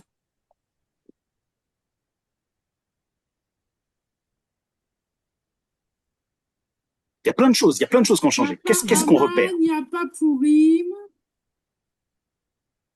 Exactement. Déjà, le mot pour disparaît complètement. On a vu tout à l'heure. On parle d'Artax. Alors, il y a des lots. Le sort, les lots, tout à fait, c'est kléros comme on l'a vu tout à l'heure, c'est pas du tout pour. Donc, ça a vraiment été. On a supprimé la référence à l'assyrien dans cette version-là. Est-ce que quand on parle de Hadar, est-ce qu'on éprouve le besoin de mettre que c'est le 12e mois? Non. C'est le premier mois, 14e ici. Non. Hadar, c'est le 12e mois. On nous dit juste le 14e. 14e du mois. Exactement. Donc là, on est un cran plus loin dans l'assimilation des noms babyloniens des mois. Et dernière chose intéressante, il y a quelque chose qui est quand même rajouté, qui est quand même assez monstrueux. Qu'est-ce qui veut massacrer notre gentil copain Haman? Il veut massacrer explicitement une expression vachement intéressante. Genos Mardokai. La race d'épaisse. Est-ce qu'il y a quelque chose de religieux là-dedans? Non. Pas du tout. D'accord, et ce qui est intéressant, est-ce que c'est juste un peuple au sens large qui est mis en cause? Non, il y a quelque chose de très, de très... Alors, attendez, pour ceux qui ne voient pas, je vais essayer de vous partager mon... C'est Guénos que tu veux dire, c'est ça dont tu parles? Oups. Est-ce que vous voyez, pour ceux qui n'arrivaient pas à ouvrir le, est-ce que vous voyez le fichier? Oui. Ouais, c'est bon. Ok. Donc oui. Donc voilà. Donc Génos Mardochaïou, hein, c'est très intéressant que ça soit la race de Mardoché. Donc c'est quand même quelque chose où il y a une animosité personnelle, mais qui derrière la personne de Mordechai va à toute sa race. Pour autant qu'on sache ce que ça veut dire. Ça, Est-ce c'est que la c'est la... septante. Emmanuel, est-ce que c'est la première fois qu'on emploie le mot race? Ouais. En tout cas, Génos dans la Megillah, c'est là que ça apparaît. Absolument. Et vous avez vu d'ailleurs dans la tradition massorétique, est-ce que c'est mentionné ça? C'est le même mot que le mot gentil. Tout à fait, Génos, c'est ce qui donnera gentil. Mais est-ce que dans la tradition massorétique, c'est ce que dit Aman? Non. Non, mais Aman, il passe de je veux tuer Mardoché à je veux tuer tout le peuple Mardoché. Oui. Il y a quand même Exactement. un glissement comme ça. Oui. Mais après qu'il est tiré au sort. Oui, plus tard. Là, au moment du tirage de sort, on est sur ça. Si vous relisez le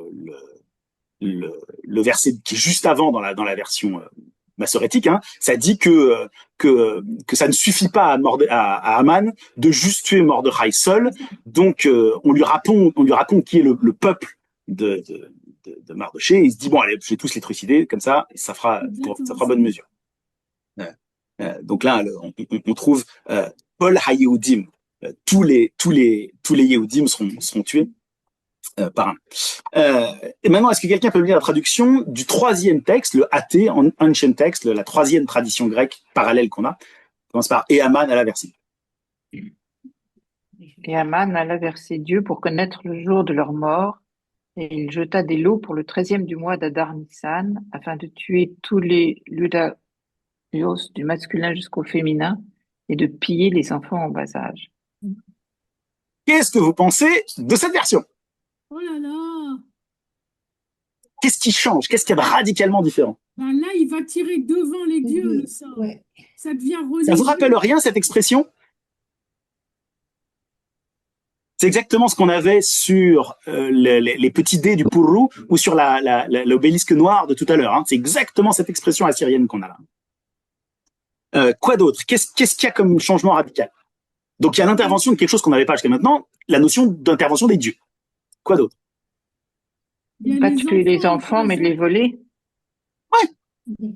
C'est quand même extrêmement violent comme version. Là, c'est pas juste je veux massacrer la race, ça précise du masculin au féminin et les mots sont vachement intéressants. Je me suis repris à 3 fois pour faire la traduction de ce verset. C'est pas de tous les hommes et toutes les femmes, c'est bien du masculin au féminin. Il y a une espèce de dépersonnalisation de cette version. C'est encore pire que la version massorétique où on va vraiment, ils considèrent là, dans cette version-là, les juifs comme rien que moins que du bétail. Et puis on va jusqu'à trucider les pauvres enfants qui avaient rien demandé. Donc cette version-là est encore plus crue que la version massorétique à laquelle on est habitué. Donc, si on récapitule, première différence, intervention de théos, hein, pour ceux qui ont la version grecque sous les yeux, je vous le mets là, hein, vraiment, c'est vraiment le mot grec pour Dieu qui apparaît en toute splendeur, et ils sont au pluriel, donc on est vraiment dans un univers idolâtre clairement assumé par cette version-là. On a un nom de moi qui est très, très, très différent. D'abord, on n'éprouve pas le besoin de mentionner que c'est le 2, le 3, le 4e vers, il n'y a pas de numéro, on nous met directement le nom babylonien, et c'est un nom qu'on n'a jamais vu, c'est Adar Nissan. Une espèce de mélange un peu particulier. Et enfin, les Yudaios sont tous massacrés à tous les niveaux. Donc, on a une troisième version qui est passionnante. Alors, je vous propose de comparer ça avec ce que dit Flavius Joseph. Flavius Joseph, ce qui est très intéressant, c'est qu'il supprime complètement l'épisode du tirage au sort. Complètement. Comment c'est possible, pour une fête où le cœur semble être le hasard, le tirage au sort, que l'historien le plus important de cette époque, qui résume tout ça, omette complètement cet épisode?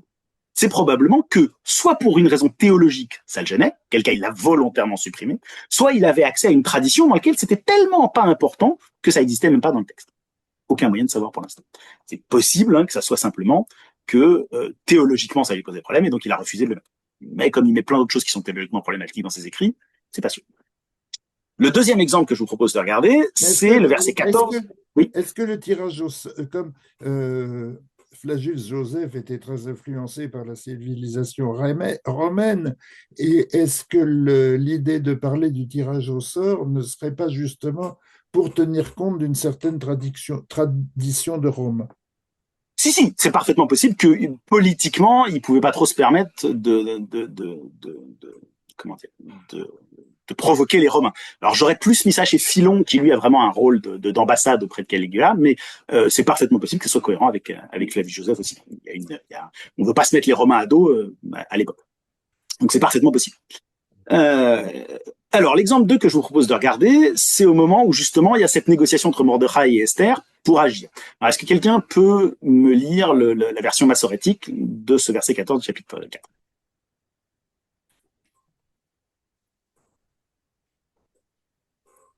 Car si tu te tais vraiment, et la délivrance se lèveront pour les Yéhoudim depuis un autre endroit, et toi et la maison de ton père, vous périrez.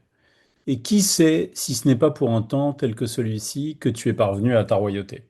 Bon, à la royauté, pardon. Alors ce qui est intéressant, hein, c'est de nouveau, est-ce que Dieu est mentionné explicitement? J'ai bien dit explicitement pour l'instant. Non. Non. Rien du tout. Tout ce qu'on nous dit, c'est que si elle fait rien, il y aura peut-être quand même, et ça c'est vachement intéressant comme vision du monde, quand même une possibilité de délivrance, mais qui viendra d'un makom acher. Et makom, comme chacun sait, c'est, en tout cas dans la tradition rabbinique, exactement un des noms de Dieu. Mais est-ce que à l'époque où la Megillat Esther est écrite, Hamakom, c'est considéré comme un des noms de Dieu? C'est pas si sûr du tout. Toujours est-il que là, explicitement, on nous dit, si toi tu fais rien, peut-être qu'il y aura une solution qui viendra d'ailleurs, mais c'est pas sûr.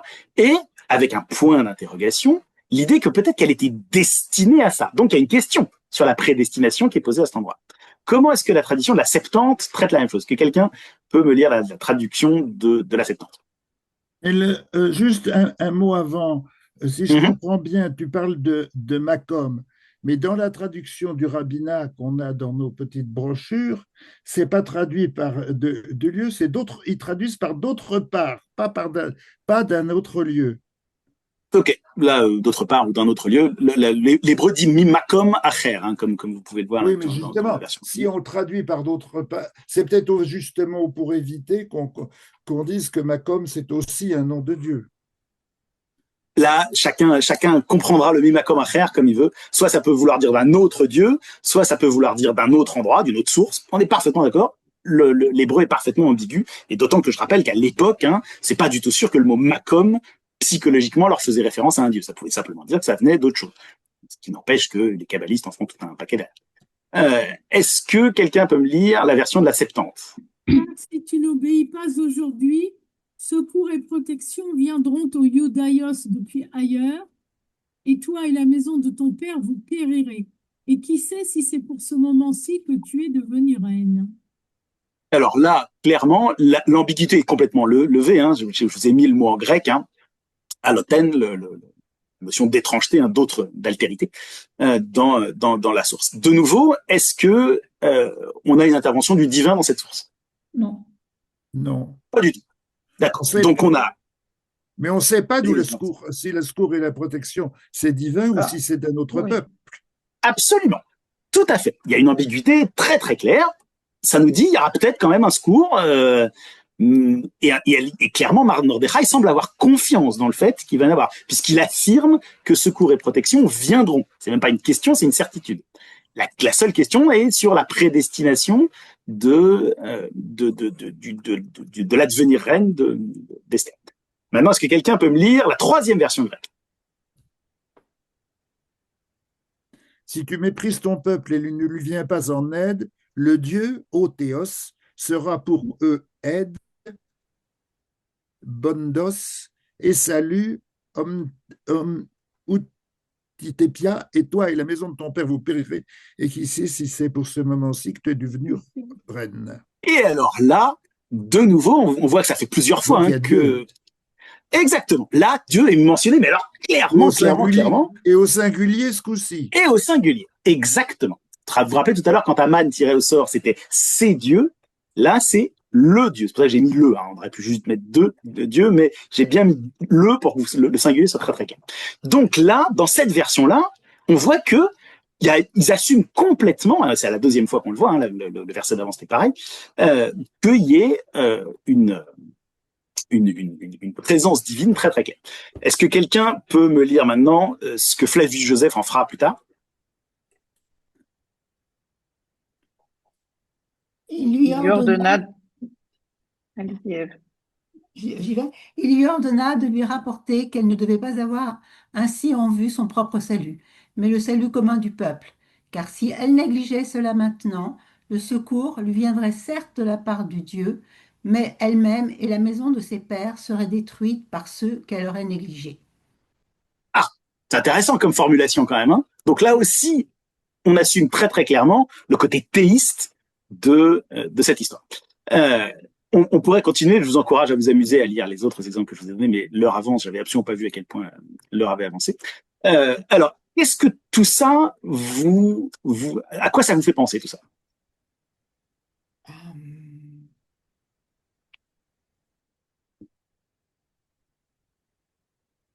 Ça n'a pas l'air de vous inspirer des masses. Bon, alors à ce moment-là, ça fait tout de même penser à l'intervention de Dieu dans l'Exode, puisque justement, dans la Haggadah, on insiste énormément sur le fait que c'est Dieu qui a fait sortir le pays d'Égypte. alors la différence c'est que dans Shemot, dans le texte initial, Dieu il est présent dès le départ, les 10 plaies, etc., etc., etc. Là, si on regarde, Dieu est totalement absent de la version massorétique, de la version de la Septante, et il y a la troisième version grecque, la version que j'ai appelée athée, dans lequel Dieu est extrêmement présent tout le temps, et non seulement dans la version athée, mais dans la version de Flavius Joseph aussi. Et je vais même aller plus loin, je vais vous demander de lire le début de la page 6, qui est une addition qui est rajoutée sur le moment où Esther va jeûner. Dans le texte grec, il y a un long texte qui est rajouté, qui est quelque chose d'assez surprenant. Est-ce que quelqu'un peut me lire le début de l'addition C, prière de Mordechai? Et il supplia le Seigneur, c'est ça? C'est là, en dessous. Si, c'est ça, c'est ça. Et il supplia le Seigneur, se rappelant ses œuvres, et dit, Seigneur, oh là là, Seigneur, oh là là, ça me fait bizarre de lire ça, on dirait une traduction. Seigneur, Seigneur, roi qui domine sur toutes choses, car tout est en ton pouvoir. Ça me fait penser à Adonai, El-Rahou. Tout est en ton pouvoir et il n'est personne qui puisse te résister lorsque tu veux sauver Israël. C'est toi qui as fait le ciel et la terre et tout ce qui est admirable sous le ciel. On dirait une prière juive. Hein. Bien, ce que j'allais dire. Alors, cette formulation, ça vous fait penser à rien? C'est fascinant que on ait une formulation aussi proche de la traduction à laquelle on est là. Le Seigneur, Seigneur, hein, si vous regardez dans le grec, c'est courrier, c'est vraiment le mot pour Seigneur. C'est même pas Dieu, c'est pas Théos, c'est courrier. Et il continue comme ça. Donc, dans le texte grec, on va avoir une irruption de cette idée de prière. Question que j'ai envie de vous poser, à cette époque, est-ce qu'on prie chez les Juifs? Non. Ben non, la prière, ça va progressivement se mettre en place à partir, en gros, de l'ère hellénistique. Mais avant, on n'a quasiment pas de trace de prière, en tout cas pas de prière structurée, avec des formules comme ça. Ce qui n'empêche pas qu'individuellement, comme tout le monde, on a tous le réflexe de temps en temps de prier, mais la prière institutionnalisée, et encore plus collective, n'est absolument pas dans le périmètre de vue des Israélites, des Hébreux ou des Judéens de l'époque. Donc, qu'est-ce que ça nous dit sur le moment où l'objectif auquel ce texte a été inséré dans la version grecque?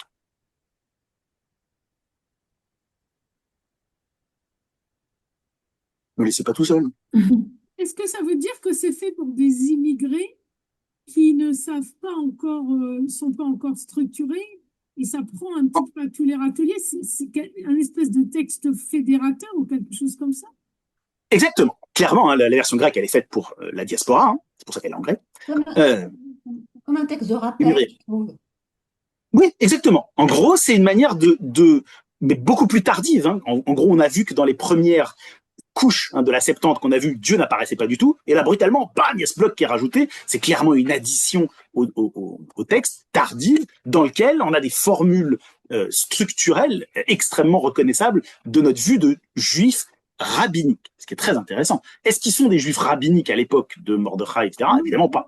Donc on trouve ici quelque chose où on est dans une période intermédiaire où là on voit que le texte substrat de Purim est progressivement en train de se transformer vers quelque chose qui va devenir ce qu'on connaît, mais qui est donc plus religieux. Est-ce que quelqu'un peut me lire rapidement le début de la prière d'Esther que je trouve génial? On est au début de la page 7. Et elle supplia le Seigneur Dieu d'Israël et dit, mon Seigneur notre roi, tu l'es seul, viens en aide à celle qui est seule et n'a de secours que toi, car le danger est dans ma main. Super, merci Yassine. Tu vas lire la suite après. Juste sur ce verset-là, c'est vachement important. Qu'est-ce qu'on retrouve? On retrouve de nouveau une formulation qui est assez proche de ce qu'on peut lire dans des prières ritualisées d'aujourd'hui. Et surtout, ce qui est très intéressant, l'affirmation de l'unicité divine. Tu es le seul. Quelque chose qui contraste avec Aman de tout à l'heure. Et alors, Jean-François, est-ce que tu peux continuer? J'ai mis plus bas dans la page quelque chose en gras. Est-ce que tu peux me lire ce que j'ai mis en gras? Et tu sais que que je hais la gloire des impies et que j'ai en horreur la couche des incirconcis et de tout étranger. Tu connais ma contrainte, que j'ai en horreur le signe de mon orgueil qui est sur ma tête au jour de ma splendeur. Je l'ai en horreur comme un chiffon de règles, linge taché de sang destiné à estimer la période de nida d'une femme menstrue.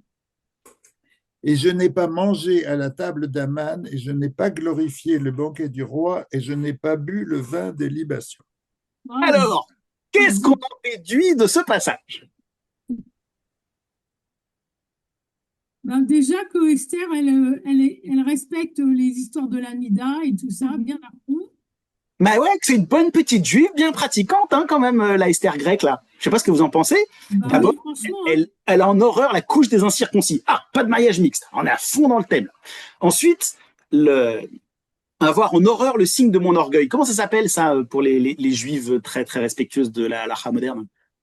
Comment ça s'appelle? J'ai oublié le nom. Oh, zut. La tsniout. Oui, la sniout, c'est bon. Voilà. Donc, bien avant la tsniout des orthodoxes modernes, la tsniout, elle était déjà là. On sait que c'est une obsession des rabbins pendant très longtemps. Donc, la tsniout, elle est là. Faut quand même pas non plus qu'une femme fasse pas preuve de modestie. Faut pas déconner. Troisième chose, cette idée du chiffon de règles extraordinaire. La notion de nida, elle se trouve où? Ben, normalement, dans la halakha, non? Ouais, mais au départ, ça vient d'où? Mais c'est Ça vient de la Torah. l'isolement des femmes en menstrues. Voilà, ça vient de la Torah. Mais c'est codifié sous forme de nida par les rabbins. Donc on a clairement quelqu'un qui est au courant des règles de vie des femmes à tous les niveaux. Et si on continue, je n'ai pas mangé à la table d'Aman. Si je peux dire un mot en ce qui concerne la nida et les femmes en menstrues, c'est qu'il n'y a pas que dans nos textes qu'on voit les femmes s'isoler. Au Mali, lorsque les femmes ont leur menstru, elles vont dans un autre local toutes ensemble. C'est là aussi qu'on vont les femmes qui viennent d'accoucher. Donc la séparation physique des femmes en menstru, elle n'est pas spécifique de la Torah et des textes du Proche-Orient. Et je vais même aller plus loin, il n'y a pas besoin d'aller jusqu'au Mali pour trouver ça. Tu as parfaitement raison de le souligner. Hein. C'est une pratique extrêmement répandue dans la plupart des sociétés, comment j'allais dire non modernes, bref. Africaines. Voilà, pas forcément que africaines. Hein. Chez les Grecs, on avait des choses similaires aussi sous d'autres formes. Donc c'est quelque chose qui effectivement, hein, comme tu dis très très bien, qui est pas du tout restreint à la société juive. Mais en l'occurrence là, la notion de chiffon de règles, c'est quelque chose, si vous, un jour, vous avez envie de regarder les lois de la Lara. Je sais bien ce que c'est comme loi, mais ça veut dire qu'elle respecte vachement bien. Je vois très bien ce qu'elle fait. Je veux pas le dire. Je veux pas le dire comme un cours, parce que bon, voilà, c'est un peu trash, mais elle fait vraiment ce que les rabbins disent qu'il faut faire. Absolument. Ce qui est intéressant, qu'elle fasse ce que les rabbins disent qu'il faut faire, alors que les rabbins n'existent, en tout cas, pas théoriquement à cette époque-là. Et si on continue, elle mange pas à la table d'Aman. Qu'est-ce que c'est comme respect? C'est le respect de la cacheroute. Ouais. Et je n'ai pas bu le vin des libations. Pour ceux qui ont un peu étudié le traité Avodah Zarah, ça s'appelle le Yayin Messer. C'est un type de vin qu'on n'a pas le droit de consommer parce que c'est un vin qui évoque la Avodah Zarah, l'idolâtrie, puisqu'on faisait des libations pour les dieux étrangers. Bref, si on regarde, c'est un petit manuel de la parfaite petite juive rabbinique. Mais il y a des rabbins à l'époque? Non. Donc on voit que... remanié plus tard? Exactement. Il y a en gros un substrat textuel dont on commence à voir qu'il est multiple. On a au minimum 3 versions qui se mélangent, puisqu'on voit que Flavius Joseph, quand il traduit, quand il fait sa propre version, il pique un peu dans les 3 versions, en choisissant ce qu'il apprécie, ce qu'il apprécie pas, et que même ces versions, on a vu que la version massorétique, le chapitre 9 et le chapitre 10, avaient été rajoutées en couches successives. Là, on voit que dans les versions grecques, c'est la même chose. Bref, on voit qu'en fait, le substrat textuel qu'on croyait simple et qu'on croyait direct pour Purim est tout sauf simple et direct. Et donc, ça nous amène à une conclusion extrêmement importante qui est, mais du coup, pourquoi est-ce qu'on a hérité de ce texte massorétique? Pas parce que c'est un choix. Nos rabbins vont faire le choix d'une version particulière, quitte à la remanier un tout petit peu. On a vu, chapitre 9, chapitre 10 sont probablement des additions très tardives. Ce qui pose la question, mais pourquoi avoir choisi celui-là? Pourquoi avoir choisi ce texte où il n'y a aucun dieu, où il n'y a aucun rapport religieux, alors qu'on a vu qu'ils avaient une autre source qu'ils auraient parfaitement pu garder et qui, elle, va pile dans la bonne direction. Alors, un des éléments de réponse qu'on va pouvoir apporter, ça vient de la forme de ce que c'est que la Megillat Esther. En revanche, je constate qu'il est 21h30 et que donc je suis complètement à côté de la plaque sur le timing de ce que j'avais prévu de partager avec vous. Donc, ceux qui ne peuvent pas rester avec nous, je suis absolument navré d'avoir pris beaucoup trop de temps sur le début. Ceux qui peuvent rester, qui ont envie de rester, je reste avec vous encore un petit peu pendant 10 minutes, un quart d'heure, pour conclure sur la structure du texte d'Esther et comment ça éclaire la fête de Purim et qu'est-ce que du coup on va pouvoir en déduire, pourquoi nos sages ont choisi cette version si étonnante pour l'inscrire dans notre canon. Alors, si vous deviez caractériser le style narratif ou le style textuel du livre d'Esther, c'est quoi? C'est une chronique? Ok. C'est un récit. Mais c'est une chronique. Est-ce que le problème d'une chronique, c'est censé rappeler des événements historiques? Non, Or, à mais votre on avis, dit un détail historique, il n'y a pas de date, il n'y a agada. pas d'époque. Non, c'est un récit. alors voilà, c'est un récit qui effectivement, vous avez Daniel a raison, qui essaye de se déguiser comme une chronique, donc qui essaye d'avoir un air de respectabilité. Hein. Si on regarde à l'intérieur, il y a plein de termes techniques de l'administration perse. On a parlé tout à l'heure des mots d'emprunt assyriens. Il y a aussi des mots d'emprunt perse, notamment les satrapes, etc. Enfin, donc il y a plein de mots qui font très très officiels. Donc ça aurait pu passer pour une chronique. Mais si on regarde, d'abord historiquement, il y a rien qui va. Le roi Artaxerxès, on a vu tout à l'heure que Achashverosh en hébreu était traduit par Artaxerxès dans une des versions grecques, dans une autre version il est traduit par Assuéros, qui est encore un autre titre. Bref, en gros, on n'est pas bien sûr de qui c'est. Et puis si on regarde à l'époque de ces fameux rois, il n'y a rien qui correspond historiquement aux événements qui sont décrits. Et puis on a vu que Mardoché, Marduk, Esther, Ishtar, ça faisait des personnages bizarres. On n'a personne du nom de Haman qui soit un grand vizir non plus. Bref, il n'y a rien qui va historiquement. Donc c'est clairement, comme vous disiez, une histoire, un récit complètement inventé, mais qui se part des habits de la respectabilité chronique. On est déjà dans le déguisement de Purim. Quoi d'autre? Quel style? Là où on voit qu'il est inventé, c'est quand on nous dit à la fin du livre que ça a été écrit dans le livre de mémoire, ils sont notés dans le livre des chroniques des rois de Médie et de Perse. Tout à fait. Ce qu'on a évidemment absolument pas retrouvé. Hein. Donc, on est tout à fait d'accord sur le fait que c'est un peu comme un conte. C'est un peu comme un conte. Tout à fait. Exactement. On peut voir ça comme un conte historicisant, déguisé en chronique royale. Et le style des événements, si vous regardez, il est quand même d'un caractère extrêmement particulier. Comment est-ce qu'on appellerait ça si on si on en faisait une pièce de théâtre? Et d'ailleurs, c'est ce qu'on fait, puisqu'on en fait des pièces de théâtre à chaque fois. Faut demander Racine. Romanesque? Ouais, même au-delà de ça, si vous regardez, est-ce que c'est quelque chose où on sort, où au milieu vous allez vous marrer, ou est-ce que c'est quelque chose où on va tous penser philosophie quand on lit ce texte? C'est Cyrano de Bergerac. Voilà, exactement.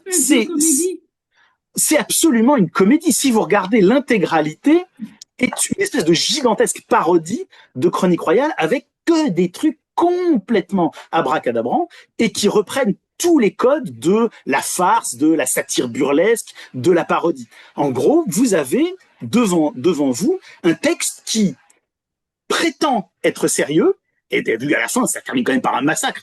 Et d'ailleurs, c'est intéressant, c'est quand on regarde les versions grecques, personne n'a les mêmes chiffres sur qui est massacré quand, par qui, comment, ce qui prouve bien que ça a été rajouté beaucoup plus tard. Et puis, si on regarde, c'est une comédie qui va, je dirais, prendre 3 grands axes fondamentaux de travail pour tout démonter un par un. Un exemple très simple, une des thématiques centrales de toute cette histoire, c'est la loi. Et d'ailleurs, c'est la loi qui est employée. C'est un mot intéressant, c'est un mot perse, c'est le mot date, qu'on va retrouver aujourd'hui, même plus tard, sur les datim, ceux qui respectent la loi juive. Dans la littérature judéenne, et je dis bien judéenne, pas juive, la loi, elle fonctionne comment? Elle vient de qui? Et comment est-ce qu'on la respecte? Tu peux répéter la Pas question, une question s'il te compliquée. plaît? Je répète la question. Dans la littérature judéenne, dans le fonctionnement judéen, la loi, elle vient de qui? Et comment est-ce qu'on la respecte? Ben, la loi, elle vient de la Torah, parce qu'il n'y a pas encore la loi orale. Et la Torah, ça c'est Enfin, elle est en cours de machin, mais elle n'est pas fixée. et la Torah, elle vient de qui? Ben, de Dieu, par entre la bouche de Elle Moïse. vient du patron là-haut. Donc, dans la pensée judéenne, la loi vient de Dieu et elle est normative. On y obéit et il n'y a pas de question. Elle règle l'intégralité de la vie physique, morale, civile, pénale, etc., etc. Bien, si on regarde Esther, c'est quoi la première fois, le premier épisode où il y a une histoire de loi qui va se mettre en branle?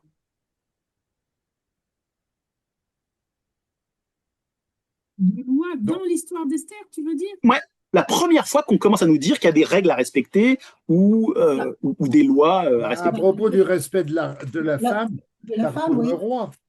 Et même avant ça, si vous regardez le verset 8 du chapitre 1, qu'on est au tout début. Une beuverie en règle sans contrainte, Voilà. parce qu'ainsi Exactement. Quoi? Quel passage? Le verset 8 du chapitre 1. Donc, la première fois qu'on nous dit qu'il y a une loi, donc un truc sérieux quand même, date, c'est pour la quantité d'alcool qu'il faut picoler dans leur banquet. Est-ce que c'est pour ça qu'on doit se saouler à Pourim alors? Ça, c'est derrière, c'est la conséquence que nous, on va en tirer. Mais en tout cas, dans le texte, la première rencontre qu'on a avec le date, avec la loi perse, c'est pour savoir combien le roi et ses copains picolent. Tout de suite, ça fait pas très sérieux. Si on continue, ça va être quoi juste après? Ça va être le choix de la reine, etc., etc. Bref, si vous regardez à chaque fois qu'il y a de la loi qui intervient dans cette histoire, c'est toujours un truc complètement débile et entièrement soumis au bon vouloir d'Arachvéroche qui fait ce qu'il veut. Ah bah celle-là elle me plaît pas, et hop, on la vire, on en prend une autre. Allez, on picole encore un peu plus les copains. C'est en permanence un univers dans lequel la loi est complètement ridiculisée. On est à l'opposé complet du système judaïque. La loi. Le roi agit selon ce qu'il pense. On connaît un président des États-Unis qui fait ça. Je ne peux pas me permettre de commenter là où je suis, c'est un autre sujet. Non, mais ça, on ne peut pas ne pas y penser.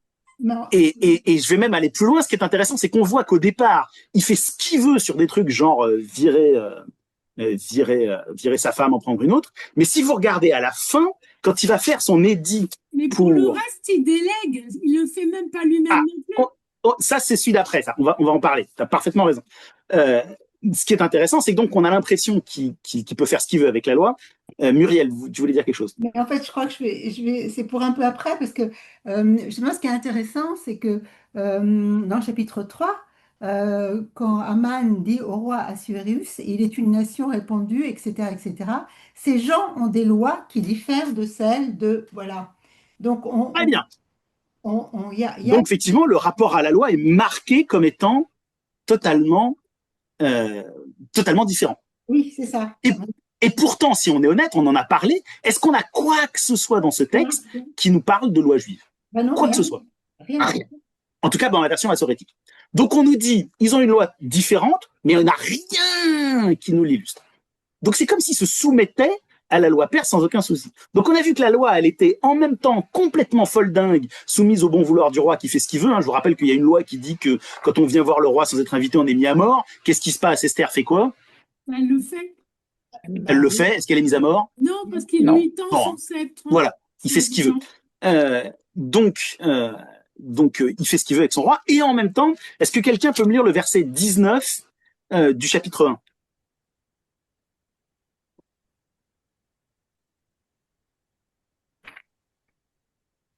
si donc tel est le bon plaisir du roi, qu'un rescrit royal émat de lui et consigné dans les lois de Perse et de Médie, de façon à ne pouvoir être rapporté, dispose que Vashti ne paraîtra Alors, plus ça, devant le roi. ce qui est vachement intéressant, c'est que ce verset nous dit qu'une fois qu'il aura publié son édit, il est immuable. Et justement, et pourtant, on revient dessus après, puisqu'il va dire faites-le pas. Ça, c'est un autre sujet. Mais en tout cas, la loi qui nous est présentée, c'est une loi qui, théoriquement, une fois que l'édit, le décret a été publié par le roi, est immuable. Et d'ailleurs, on va le retrouver. Est-ce que quelqu'un peut me lire le verset 8 du chapitre 8?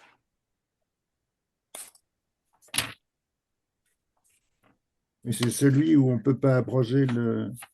C'est ça, Eh bien, exactement. écrivez vous-même au nom du roi en faveur des Juifs, comme vous le jugerez bon, et signez avec l'anneau royal, car un ordre écrit au nom du roi et muni du sceau royal ne peut être rapporté. Mais il dit le contraire de ce qu'il dit, il se contredit lui-même dans ses mots. Exactement. Donc, on est en permanence dans un système où la loi n'a aucun sens. Aucun sens.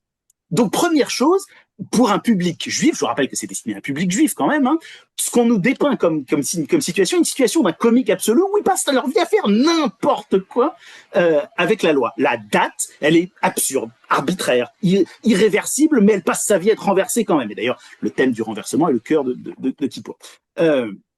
Donc, tout rapport à la loi, thème numéro 1, est complètement rendu comique puisque c'est n'importe quoi. Deuxième chose qui, théoriquement, dans la pensée juive est fondamentale, le rapport à Malchut, la royauté. Dans l'intégralité des textes judéens qui vont autour, dans le canon biblique, la royauté, c'est quand même pas quelque chose avec lequel on rigole. Hein, la lignée davidique, la construction du temple par Salomon, enfin, c'est quelque chose qui est au cœur de l'alliance entre le peuple et Dieu. Si on regarde dans Esther, qu'est-ce que vous pensez d'Achashvérosh comme roi? Il est un peu naze. Moi, je ne voterai pas pour lui. Hein. Non. En fait, Oui, Muriel? moi, je trouve qu'il est un peu inexistant, quoi. Oui, est c'est pas, ça. il fait ce qu'il veut, mais bon, c'est tout. Complètement. Allô. Exactement. Qu'est-ce qu'il passe sa vie à faire, ce roi, si on est honnête? Il couche, il monte sa femme, c'est horrible, quoi. Il passe sa vie. Il joue tout le temps. En fait, exactement. Il picole et il mange. Et puis, il ne prend pas de décision, en fait. Il laisse prendre les décisions. Exactement. Et dès qu'il s'agit de faire des trucs importants, alors quand il s'agit de discuter de la quantité de boissons, on a vu que ça c'était vachement important. Quand il s'agit de changer de femme, ça c'est important. Mais quand il s'agit de massacrer la moitié de son peuple, qu'est-ce qu'il fait? Il délègue. Il accepte. Il dit fais ce que tu veux, je m'en fous. Yeah. C'est fascinant. Et je vais même aller plus loin. Qu'est-ce qu'il fait avec Haman, qui refera plus tard avec Mordechai? Il y a un geste symbolique lié à la royauté fondamental. Et il lui donne son anneau. Il lui donne son anneau. L'anneau, c'est le symbole du pouvoir royal. C'est ce avec quoi vous signez les décrets. Il peut faire ce qu'il veut avec l'anneau. C'est comme si on vous donne les passwords pour rentrer dans l'ordinateur personnel d'Emmanuel Macron. C'est exactement la même idée. Il n'a rien à foutre. Tant qu'il peut picoler et éventuellement avoir une vie sexuelle active, il s'en fout. Donc on a un roi qui est complètement manipulé, l'autorité est déléguée, etc. Oui, Ève, tu voulais dire quelque chose? Non, mais est-ce qu'il n'y a pas tout de même contradiction? Attends, Jean-François, Ève avait levé la main. Du coup, j'ai une question. Est-ce que ça veut dire que cette Megillah, mais tu dis qu'est-ce que c'est une Megillah? Est-ce que c'est un espèce de tract qui veut dire c'est comme ça, chez les autres c'est des bouffons, mais chez nous on va faire mieux? Un espèce de tract qu'on distribue à la sortie du métro en Assyrie pour dire on va vous proposer quelque chose de mieux, parce que ça c'est vraiment n'importe quoi. Ça, c'est parce que tu pars du principe que c'est un texte qui était distribué en diaspora. Mais il est écrit en quelle langue, ce texte? Justement, je ne sais pas quelle est la langue d'origine. Il est écrit en hébreu. Ah, et mince, donc, alors c'est faux, alors. et si ce texte était justement pas un texte destiné aux gens de la diaspora, comme on l'a longtemps cru, mais si c'était un texte destiné, au contraire, aux Judéens de Judée. Jean-François, tu voulais dire quelque chose? Oui, il y a tout de même apparemment contradiction, justement, le verset qu'on vient de lire, là, au verset 8 du chapitre 8, comme vous le jugerez, signé avec l'anneau royal, car un ordre écrit au nom du roi et muni du sceau royal ne peut être rapporté. Or, la lettre qui disait qu'il fallait massacrer les Juifs, elle était aussi écrite et avec le sceau du royal. Donc, il y a contradiction.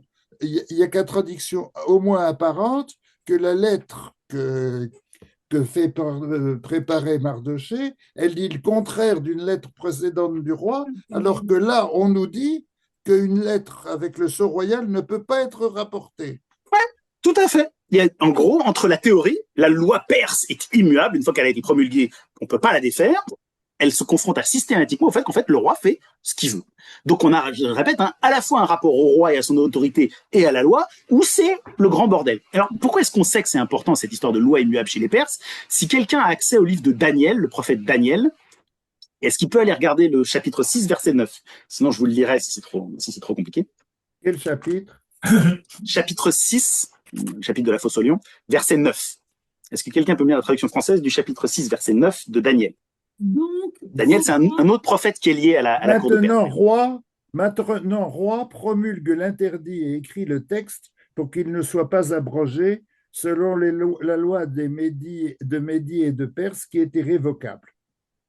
Donc, il n'y a pas que dans Esther qu'on a cette idée-là. C'est l'interdiction. Voilà. Donc, il n'y a pas que dans Esther qu'on a cette idée que la loi perse, théoriquement, une fois promulguée, est irrévocable. En revanche, là où dans Daniel, c'est un autre sujet, je vous rappelle que Daniel, il va vraiment être jeté dans la fosse au lion. Chez Esther, c'est l'exact inverse. Alors, Achashverosh passe sa vie à faire des lois dans tous les sens, dont on fait absolument tout et n'importe quoi. Donc, la loi est ridiculisée, l'autorité royale est ridiculisée, et dernière chose, si on regarde, la troisième chose fondamentale, l'espèce de triptyque essentiel du judaïsme, c'est l'identité juive, le Yehudi. On nous a dit comme il s'appelle, que Mordechai était un Yehudi. Ok, super. Cette identité, elle est très clairement définie dans la Torah par un certain nombre de mitzvot. Elle est très clairement définie même dans les textes correspondants de la même période, eux aussi perses. Si vous lisez Ezra, si vous lisez Néhémie et si vous lisez Daniel, dont on vient de lire un petit bout, ils parlent beaucoup de l'identité juive dans le contexte perse. Elle est clairement définie par des pratiques normatives, le Shabbat, les lois alimentaires, les mariages mixtes interdits, la Brit Mila, etc., etc. Dans Esther, elle est où cette identité juive, comme on en a parlé tout à l'heure? On a dit qu'il n'y en avait pas. On dit juste qu'elle est juive et qu'elle n'est à personne, mais rien du tout. Exactement. Donc, l'identité juive elle-même est totalement inexistante. Et je vais même aller plus loin. Si vous regardez le verset 17 du chapitre 8, je vous laisse le temps d'aller le prendre vite fait. Est-ce que quelqu'un peut me lire le verset 17 du chapitre 8?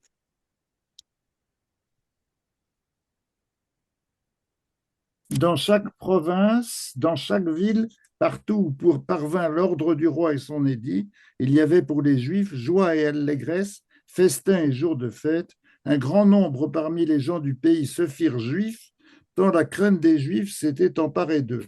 Je n'ai jamais compris ça. Alors, l'identité juive, c'est hop, j'ai peur de hop, je me fais juif. Pop, hop, ça c'est fait. Conversion éclair.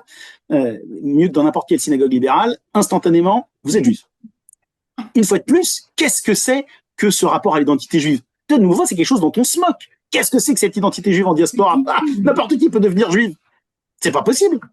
Donc, vous avez systématiquement, pour les trois piliers de ce que c'est que le judaïsme, le rapport à la loi juive, à la loi de façon générale, le rapport à la royauté et le rapport à l'identité juive, tout devient un laughing matter, tout devient risible. C'est une grande comédie, tout ça c'est marrant.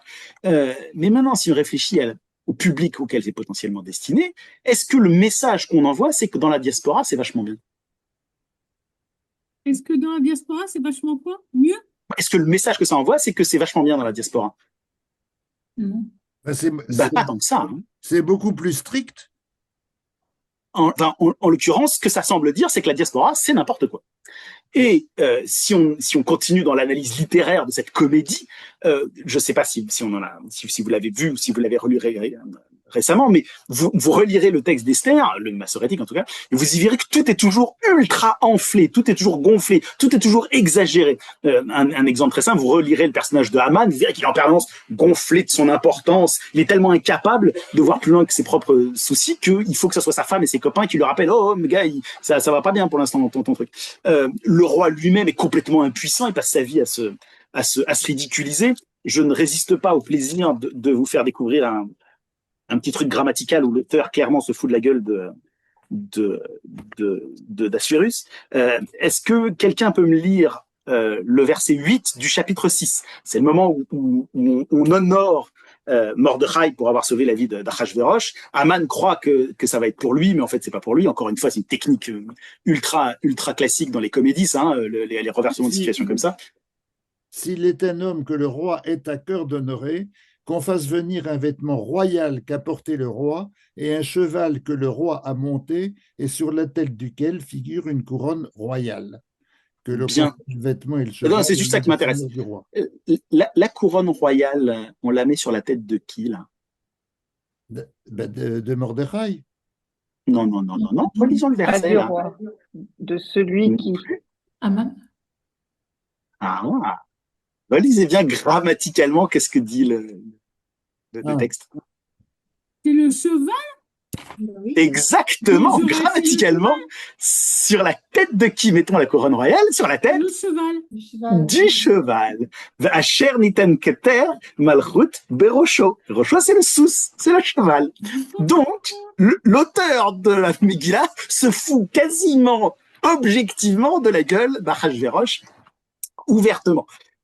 Donc c'est qui l'âne de cette histoire, hein, le cheval, c'est Achashverosh. Donc le roi lui-même est complètement ridiculisé. Il y a des malentendus dans tous les sens. Hein. On a parlé tout à l'heure du fait que Haman croit à un moment que c'est lui qui va être honoré. Paf, pas de bol, c'est Mordechai. Je sais pas si vous vous rappelez un peu plus tard, quand ils sont tous à moitié bourrés dans une fête que Esther donne en l'occurrence en l'honneur du roi. Le roi revient après avoir été prendre l'air dans le jardin et qu'est-ce qu'il trouve? Haman à moitié allongé sur Esther et il dit il veut violer ma femme en plus celui-là. Bref, en gros, il y a des malentendants dans tous les sens, qui est vraiment typique d'une comédie, et la structure globale, la structure d'un renversement permanent. Je vais vous partager un dernier fichier pour que vous ayez une petite idée de cette structure. Vous allez voir que la structure, je vous ai mis dans le chat une synthèse de la structure du texte. Vous allez voir que c'est une structure qui n'est pas anodine.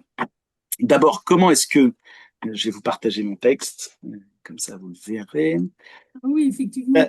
D'abord, la première chose qui frappe, c'est que ça commence par quoi et ça termine par quoi, cette histoire? La bouffe. Voilà, exactement. Et alors, on dit toujours « il mange », mais ça se dit comment, ce festin, en hébreu? Mishté. Mishté. Et mishté, ça vient de quelle racine? Ça, c'est un truc où on boit? Mais exactement, mishté, ça vient de la racine choté. Choté, ça veut dire boire. Absolument. C'est pas du tout des festins comme on pourrait imaginer, c'est une beuverie. Et d'ailleurs, au tout début, il y a un autre mot qui est employé pour être sûr qu'on se gourre pas au chapitre 1.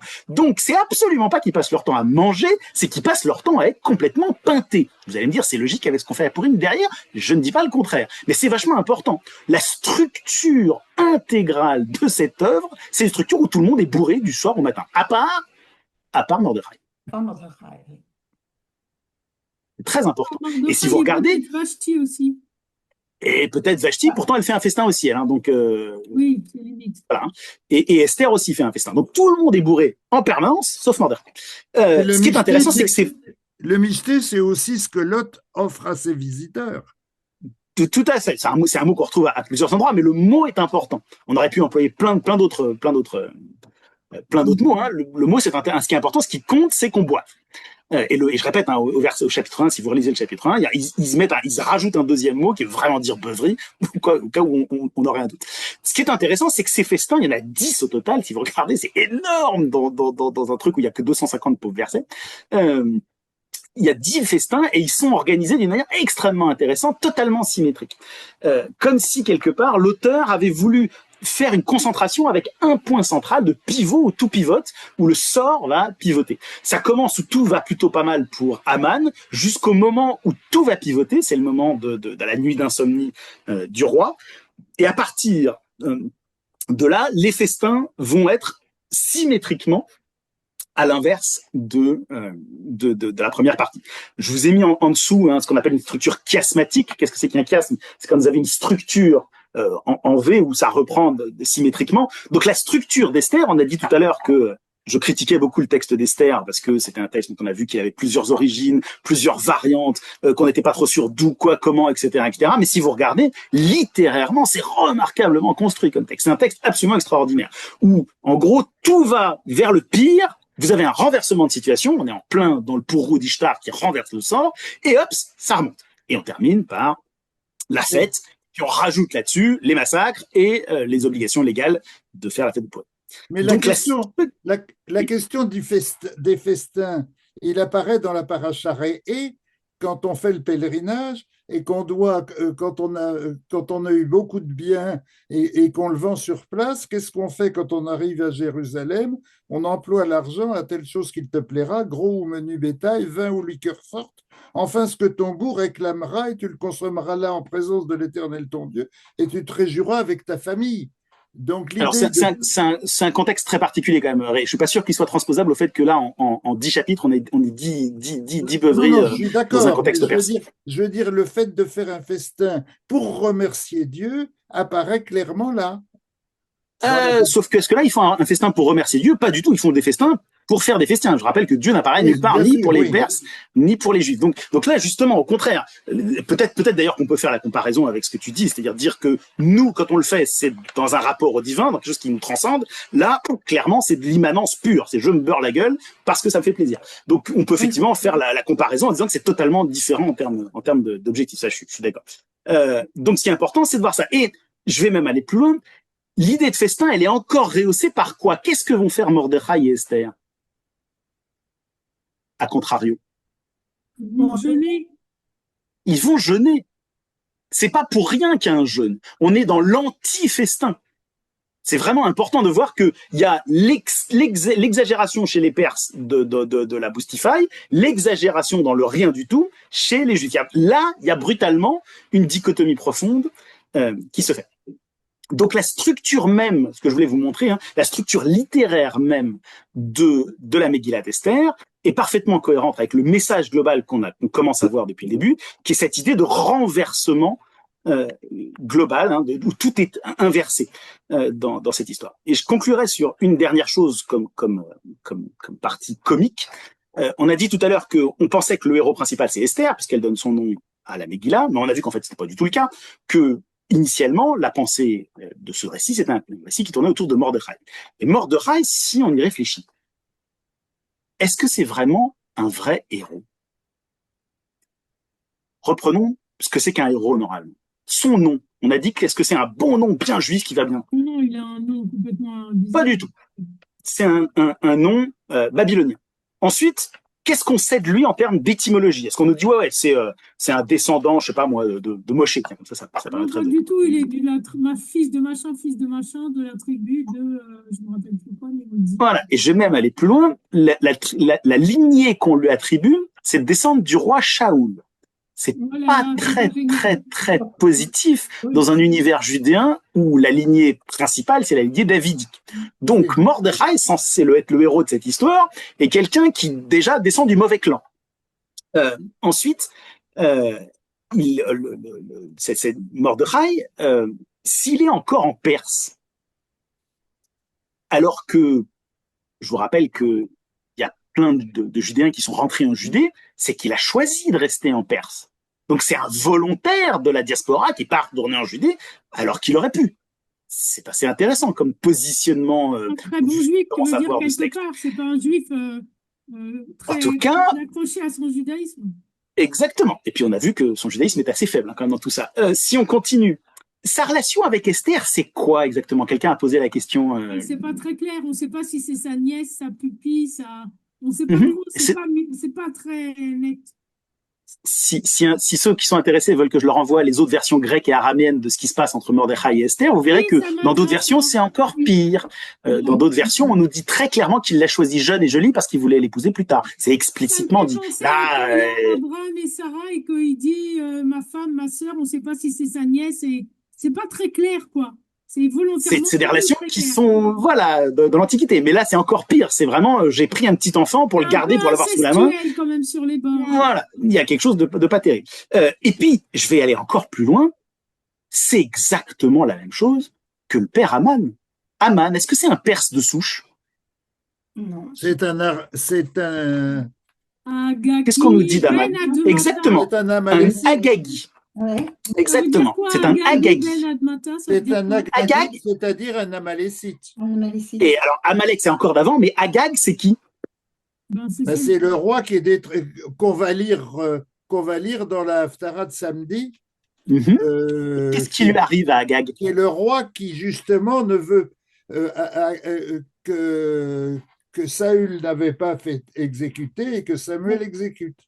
Ah, c'est marrant, Saül. On n'a pas parlé de Saül tout à l'heure. C'est vrai, ça. Oui. Tiens, c'est marrant. C'est comme si on avait eu des générations avant Saül et Agag et ça se passait pas bien et que là, on faisait l'acte 2 de la rencontre entre Mordechai et Haman. Donc, en fait, c'est exactement des similaires. C'est deux étrangers à la cour de Perse qui essayent de survivre dans les intrigues de cour. Bref, si on récapitule, est-ce que notre Mordechai, c'est un bon héros comme on l'attendrait dans une histoire édifiante? Pas du tout. Hein, si on est honnête, c'est un anti-héros complet. Donc, Pas si tout on à fait. récapitule. Enfin, pas quand on lit justement le début du texte grec. Ah, c'est bien. Moi, ce que j'essaie de vous amener, c'est d'essayer de comprendre pourquoi nos sages ont choisi ce texte-là. Donc, on a vu justement, exactement comme Jean-François souligne, qu'il y a plein de versions que nos sages auraient pu choisir pour pourrir. Ils auraient même pu d'ailleurs ne pas inclure Esther du tout dans le canon biblique. Ceux qui ont la curiosité d'aller voir le Talmud Bavli à la page 7a du traité Megillah verront qu'il y a une longue discussion sur mais est-ce que Esther, elle fait vraiment partie du canon? Et ils sont pas tous d'accord. Ils finissent par l'intégrer quand même. C'est donc que c'est un résultat d'un choix. Ils ont choisi de le garder et ils ont choisi, pour le judaïsme rabbinique, cette version-là avec toutes les complexités dont on a parlé. Pourquoi avoir choisi cette version-là? Pourquoi avoir gardé Esther? Pourquoi avoir lié Esther et Pourim? Ce que j'espère qu'on a commencé à entreapercevoir, c'est que le cœur d'Esther, c'est qu'il est éminemment problématique à tous les niveaux si on le regarde d'un point de vue judéen. En gros, qu'est-ce qu'il nous dit? Il nous dit, la diaspora, c'est pas si terrible que ça. Et si vous regardez par exemple par rapport à d'autres récits perses concomitants, Ezra, Néhémie et Daniel, c'est exactement ça, toute la structure. Mais ça le fait d'une manière qui est très intéressante, puisque ça fait disparaître Dieu. Ah, en diaspora, il n'y a plus que des intrigues de cour. Dieu a totalement disparu. Ça fait disparaître l'identité juive. Ah, en diaspora, ça risque de mal se passer si vous voulez rester juif. Etc., etc., etc. Bref, c'est exactement comme Eve disait tout à l'heure, un peu comme si c'était un pamphlet qu'on vous distribue à la sortie du métro pour vous rappeler, ouais, la diaspora, c'est pas si terrible que ça. Il y a qu'en Judée qu'on est bien et qu'on pourra être bien. Et je vais même aller plus loin, puisque ça nous propose quand même une comédie, une parodie, une farce, comme on l'a dit, extrême. Hein. On parle du massacre à la fin, qui est lui aussi complètement abusif. Alors, on n'est pas du tout sûr qu'il y avait que les Judaïos et les Judéens fait le moyen de massacrer 75 000 locaux sur place. Donc, évidemment, c'est des chiffres qui sont complètement fantasmagoriques. Mais au fond, qu'est-ce que c'est que ce récit? Il a rien ou presque en apparence en commun avec tout le reste du canon biblique. Quelque part, c'est un peu comme le caillou dans la chaussure du canon biblique. Le truc qui nous dit, être juif, c'est pas lisse. Ça n'est pas unique. Ça n'est pas simple. C'est un peu le fil de Techelet qu'on est censé avoir dans notre site au coin de notre talit. C'est un peu ce petit truc unique qui force à poser les questions dures sur qu'est-ce que c'est la présence divine. Est-ce qu'il y a de la prédestination ou est-ce que je peux me démerder tout seul? Qu'est-ce que c'est que la généalogie juive? On vient de voir que nos personnages-là, ils avaient zéro rapport à la généalogie juive. Et pourtant, il y en a plein des généalogies dans ce terme-là. Qu'est-ce que c'est qu'être judéen? Qu'est-ce que c'est le rapport judéen avec Dieu? Est-ce que je dois attendre que Dieu intervienne ou est-ce que je dois me prendre en main? Bref, ce texte, c'est le moyen qu'ont trouvé nos sages de faire un corpus biblique qui nous dit en permanence, rien n'est jamais simple dans le judaïsme. Je ne sais pas ce que vous en pensez avec toutes les questions que vous m'avez posées, ça marche plutôt bien, jusqu'à aujourd'hui. Navré de vous avoir tenu une demi-heure de plus. Merci à tous. Merci à tous. Merci à toi. Merci beaucoup. Merci beaucoup. Merci Emmanuel. Merci Emmanuel. Shavua Tov, bonne semaine et bonne fête de Purim. N'hésitez pas à venir écouter la Megillah. Je vous rappelle que ça fait partie des mitzvot, maintenant qu'on revient dans le judaïsme rabbinique normatif, et que c'est en général une fête magnifique. Hein, la Megillah, on gueule sur le nom de Haman, on aurait pu en parler pendant des années. Voilà. Et ceux qui ont envie de creuser, je vous encourage à comparer Purim et Kippour, qui sont des fêtes extrêmement similaires. Shavua Tov à tous. Merci pour votre écoute, vos questions et votre attention. Merci beaucoup. Merci. Bye Emmanuel. Au revoir.